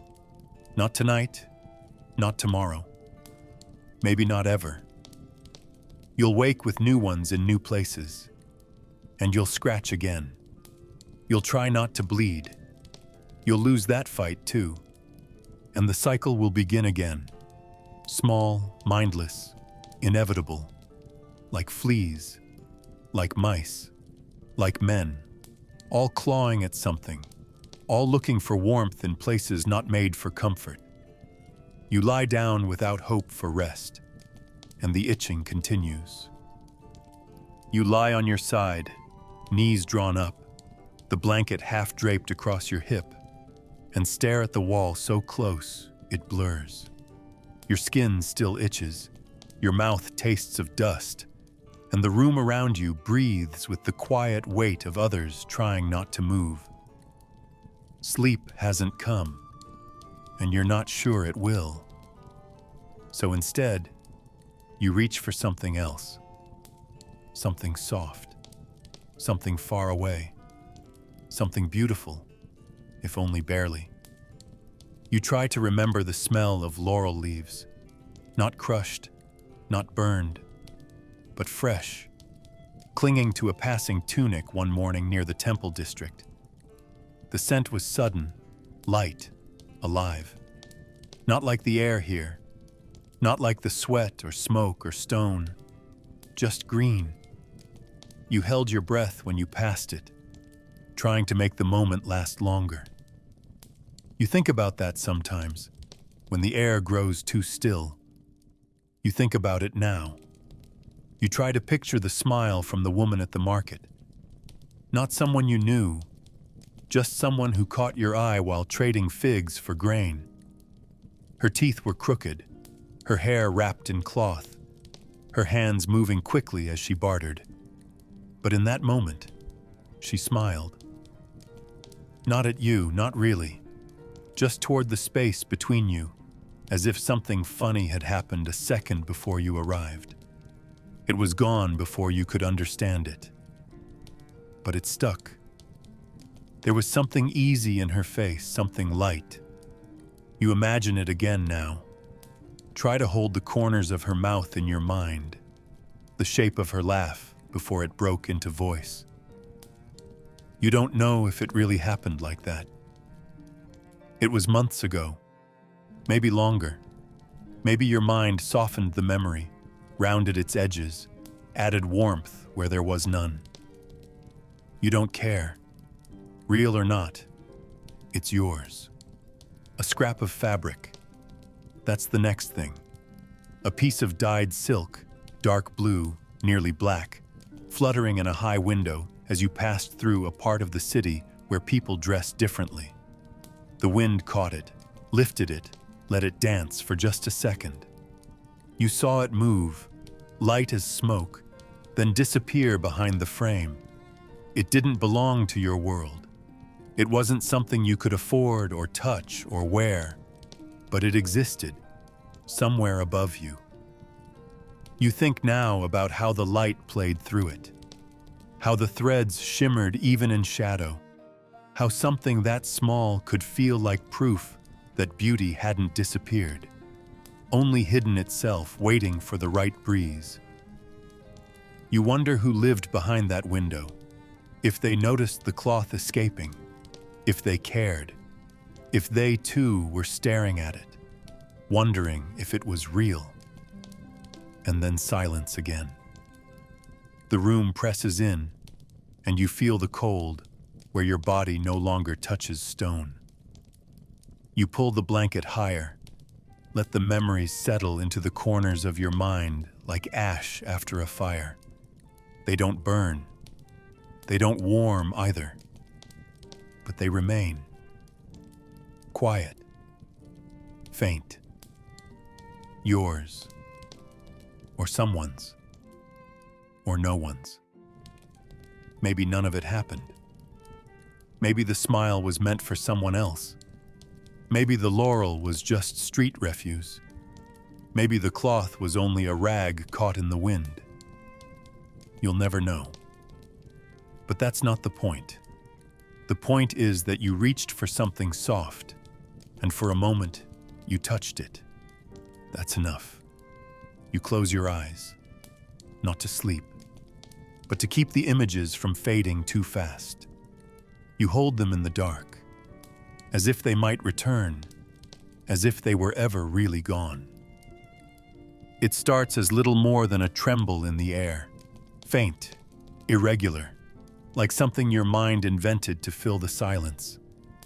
But then it grows. A soft rhythm, the metallic twang of a lyre string, the hollow thump of hand on drum skin. Then voices, not singing, not words, just the kind of laughter that only comes when bellies are full and wine is flowing. Someone claps, someone else yells something triumphant, too far away to understand, but close enough to feel. You turn your head on the stone and stare into the dark, toward the sound. Not because you expect to see anything, but because your body still reacts when joy passes by, even if it's only the echo of someone else's. You don't sit up, you don't move, but the music keeps drifting through the cracks in the wall and the gaps in the night. There's a banquet happening somewhere. You can feel it. The instruments are too clean to be street noise. The voices too warm, too easy. Somewhere nearby, a house glows with lamplight and fire, casting shadows on columns and spilling oil across polished floors. People are dancing, perhaps, eating figs stuffed with honey, breaking bread that's fresh and soft, tearing it without effort, drinking from cups that never empty. The guests lean in close to each other, whispering and smiling, not out of need, but out of luxury, the kind that lets a person speak without consequence. You imagine the smells, roast meat, sweet wine, herbs rubbed into the skin of things you've never tasted. You imagine gold, not coins, but threads, glinting on sleeves and sandals. You imagine warmth that isn't from sweat. You imagine space, room to breathe, room to laugh, room to forget. And yet none of it is for you. The music continues, but the notes don't include your name. The laughter rises, but you're not its cause. The feast glows, but you are outside its light. You don't know who they are, these people behind the wall of sound and stone. But you know they've never walked barefoot through oil-slick streets, never hauled bricks up crumbling stairs, never eaten olives by the flicker of a dying lamp. Their world is different, not better, just distant. And tonight, that distance feels louder than usual. You could stand. You could walk toward it. Try to find the source. Try to catch a glimpse. But you don't. Not because you're ashamed. Not because you wouldn't be welcome. But because you know better. You've stood outside enough doors to learn the weight of being ignored. And this door isn't even visible. You lie there and listen, letting the notes carry over your skin like wind through cloth. For a moment, you imagine the party's for you, that someone is pouring wine with your name in their mouth, that someone is saving a seat, that someone, somewhere, wishes you'd arrive. But even in your mind, the illusion fades quickly. The music is real, but the invitation isn't. You're not angry. Not really. You don't envy them in a way that burns. It's softer than that. Just the ache of being near something you'll never touch. The ache of knowing that joy exists, somewhere close, somewhere so close you can hear it, but that it's not yours. Not tonight. Probably not ever. The music fades slowly, or maybe your ears stop chasing it. You turn your face back to the wall, and you let it go. Not out of bitterness, but because you've learned how to live on echoes. The floor doesn't greet you, it simply receives you, unyielding, cold, indifferent. You lower yourself slowly, carefully, with the caution of someone who knows pain is waiting in every joint. First your knees, then your hands, then the slow shift of your spine against stone. The surface is uneven, a patchwork of old dust and forgotten crumbs, but you don't brush it away. You've lain here too many nights to pretend it matters. Your shoulders protest the angle. Your hips grind against the hardness beneath you. Your neck finds no comfort. You lie still, arms loose at your sides, fingers splayed. Your fingernails graze grit. One of them catches on a splintered pebble. You don't move. You don't flinch. You just breathe through it, jaw clenched, eyes open to the dark. The room offers no softness, but you didn't expect any. Your muscles burn, not with fire, but with that deep, low ache that hums under everything. The kind of pain that doesn't scream but whispers endlessly, refusing to let go. Your arms feel like wet rope. Your legs twitch with leftover strain. Even your hands, simple tools meant only to carry, to press, to hold, feel foreign now. Stiff, swollen, like they belong to someone else. You flex your fingers slowly, one at a time, feeling the stretch like it's the first time. Then let them rest again. You listen to the sounds around you. Shallow breathing, distant coughing, the creak of someone else shifting in their sleep. Life packed into thin walls, all of it too close, all of it too quiet. The weight of the day presses down from the ceiling, or maybe from your own chest. You can't tell anymore. You don't cry. You haven't in years. Not because you've forgotten how. Not because you're strong, but because there's no space for it. No use. Crying doesn't make the bricks lighter. It doesn't stop the sun. It doesn't put food in your hands or oil in the lamp. You've seen others cry in alleys and corners into their sleeves. You always looked away, not from shame but from reverence, because those moments are private, even here where nothing is private. If tears come, you let them fall silently. Not tonight, though. Not now. Tonight you are only tired, not broken. Not yet. You breathe out through your nose, long and slow. A cough rattles down the hallway. Then silence again. The stone beneath your spine grows colder. You don't shift.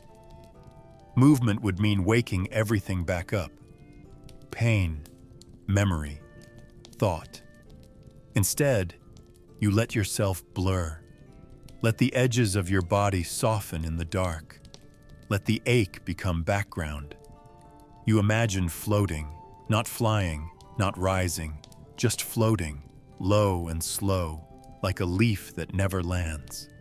Your back still hurts, your legs still throb, but you pretend your weight has left you. Just for a little while, your eyes begin to close.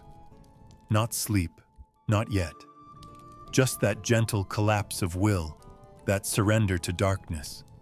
You've earned nothing. You've finished nothing. You've simply survived the day, and that, as always, is enough. You let your fingers curl into the dust, let your skin settle into stone, and you lie there, breathing, aching, not asking for anything more. Because this is what the end of the day looks like. Not peace, not comfort, just stillness, and you, still here, still whole enough to hurt. The thought arrives quietly, like a draft under a door. Cold, unwelcome, inevitable. Tomorrow. You try not to say the word, even in your mind, but it's there, pushing at the edge of your awareness, asking to be let in. You stare at the dark above you, body aching against the stone, and picture it without wanting to. The same street, the same weight, the same dust in your eyes, the same sting in your shoulders, the same bricks stacked one atop another like time itself. The overseer's voice will rise with the sun. The tools will already be warm. The air will smell of lime and sweat and exhaustion. You'll eat the same food, or less, and drink the same water from the same cup passed around with the same silence. You know this before it happens. You've already lived it, over and over. You wonder if there's any way it could be different, if something might shift, the weather, the workload, the path you take to the site. But even that thought feels indulgent. You've been through too many of these days to pretend they vary in any real way. The dust still clings the same. The pain still settles in the same hollows of your body. Even your sleep, if it comes, feels rehearsed. A cycle without meaning, just rest enough to make more movement possible. Not to heal, just to continue. You close your eyes, and the image of tomorrow presses behind your eyelids like a weight. Your feet dragging over stone, your fingers cramped around the rim of a brick, your tunic sticking to your back before the sun even crests the rooftops. You exhale, not because it helps, but because breath is all you can offer. You're too tired to dread tomorrow, and too awake to ignore it. You shift slightly, your elbow bumping the wall, and the discomfort pulls you back to now. The present hurts too, just in a different key. But even that pain is gentler than the ache of expectation. You know what's coming. You always do. No surprises, no changes, just the dull repetition of survival. And yet it still manages to weigh on you, heavier somehow than the bricks you carry. Because this weight isn't physical. It's the shape of futility. The knowledge that the days ahead are already spent, already filled with the same movements, the same faces, the same silences. You wonder, briefly, how many days a person can live like that before they stop noticing, or before they stop caring. You haven't stopped yet. But sometimes you wish you would. Just enough to make the days pass without touching you. You press your fingers to your temple, not because of pain, but because it gives your hands something to do. You try to empty your thoughts again. Try to return to the small comfort of darkness and stillness. But the shape of tomorrow stays, not as a picture, but as a pressure. It curls beside you like an unwelcome guest. You let out another breath, quiet, long. You don't want to hope. Hope makes the pain sharper when nothing changes. You don't want to plan. Plans require choice, and there are none here. You don't want to remember, and you certainly don't want to anticipate. You just want silence, inside and out. But instead, there's the slow, creeping awareness that morning always comes, that footsteps will return, that names will be called, that your hands will lift again, and that no one will ask if you're ready, because no one is. And still, you do it, because that's what you do, and that's what tomorrow is, just more. Your stomach feels like a fist, clenched tight and hollow. It doesn't growl anymore. That stopped hours ago. Now it only aches. A low, cold throb that spreads into your ribs and curls up beneath your spine. Hunger isn't new. It visits often. Sometimes with sharp teeth, sometimes with quiet persistence. Tonight, it's the latter. You lie on your side, knees drawn in, trying to make yourself smaller, trying to press the ache into stillness. The blanket scratches your skin but offers no warmth. Your fingers twitch now and then, tracing the floor, searching for a crack or a ridge or something to anchor you to the present. But nothing answers. The room is still. Your body is not. And your hunger feels louder than your breath. You think of food, but only by accident. Not feasts, not meat or honey or stews bubbling in clay pots. Just bread, a crust with some weight to it. The oily salt of olives, even the grainy sweetness of yesterday's fig. Anything solid. Anything that could sit in your belly and give your bones something to hold. You try to distract yourself, count heartbeats, breathe with control. Let the pain be background, but it doesn't recede. It stays. Not urgent, not wild, just steady, like a hand pressing down on you from the inside. You imagine tomorrow's meal. You try not to, but you do. You know it won't be enough. You know it will come late. You know you'll have to wait in line for it, coin in hand, pretending not to care if it runs out before your turn. And even if you get it, it won't last. But that's tomorrow. Tonight, there's nothing. You curl tighter, one hand resting over your belly as if touch could soothe it.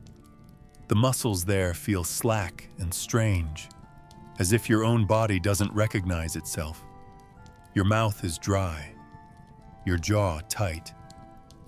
Every now and then, your legs twitch from the fatigue of not resting. True sleep hasn't come. You don't know if it will. Hunger keeps the mind alert, even when the body begs for surrender. Still, you don't cry out. You don't move. There's no point, no voice to answer, no hand to offer a crust in kindness. Everyone here carries their own emptiness. Everyone has their own silence. Some sleep anyway. You can hear them. Slow breaths, the occasional murmur, the weight of limbs shifting against walls. But not you, not yet. Eventually, something changes. Not in your body, not in your pain, but in the weight behind your eyes. Your thoughts begin to thin. Your breathing softens. The ache remains, but it recedes just enough for stillness to settle in. You don't sleep. Not exactly. It's more like falling into a deeper silence. Not peace. Just the absence of effort. The kind of rest that doesn't restore but delays collapse. Your mouth still tastes of dust. Your belly still twists on itself.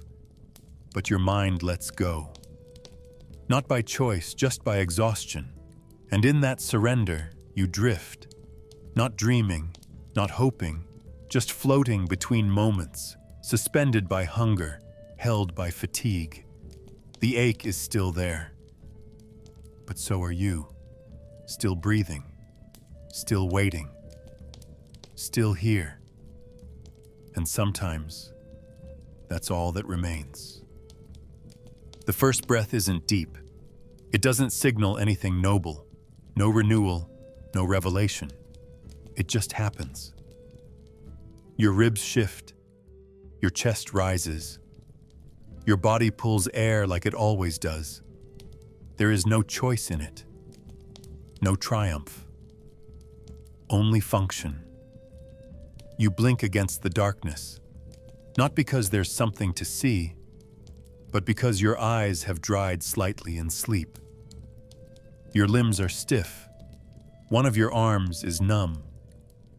The cold has settled into your back like a second spine. Your stomach still aches, not sharply, but persistently. A dull reminder. The floor beneath you is just as hard, just as unyielding. Nothing has changed. But you've woken anyway.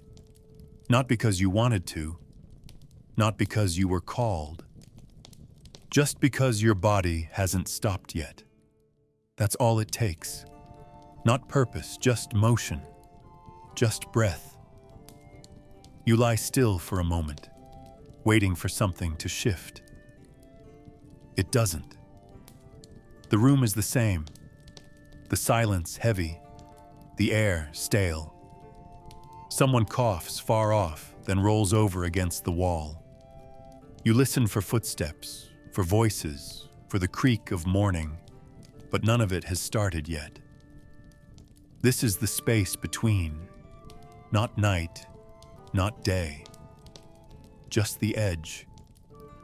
You could close your eyes again, chase a little more stillness, but you don't.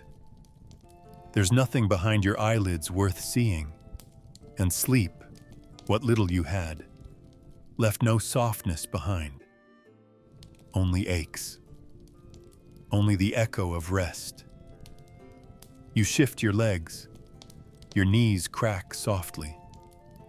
One toe is colder than the others. The blanket has slipped away. You don't reach for it. The effort doesn't match the reward. There's no clarity here. No internal monologue to guide you forward. Just habit. Routine. You rise not with resolve, but with resignation. First your elbows, then your knees. Your spine protests. Your wrists ache from how you curled them in the night. The room is still dark, but it's a different darkness now. Thinner somehow. The kind that warns of coming light. You rub your eyes without thinking. Scratch your neck. stretch your jaw. Your stomach curls again, asking a question you can't answer. But you're sitting up now. That matters. That means the day will begin. Again. Like always. Like every time before. You don't remember choosing this. You don't remember agreeing to it. But here you are. Breathing. Upright. Awake. You didn't wake because of hope. You didn't rise because you believe today will be better than yesterday. You know it won't. It will be the same. Or worse. You will carry things. You will be shouted at.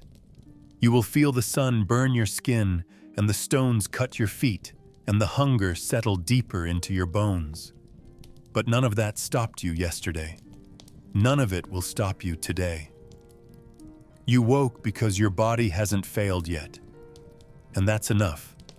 Not glorious, not inspiring, but enough. You'll step into your sandals. You'll drink from the same jar. You'll leave your room before the light fully returns. And you'll move through the day not as someone chasing meaning, but as someone who simply hasn't stopped yet. And in a place like this, in a life like this, that's not nothing. That's everything.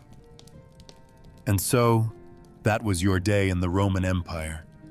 No glory, no triumph, just dirt, weight, noise, and the quiet strength of not giving in.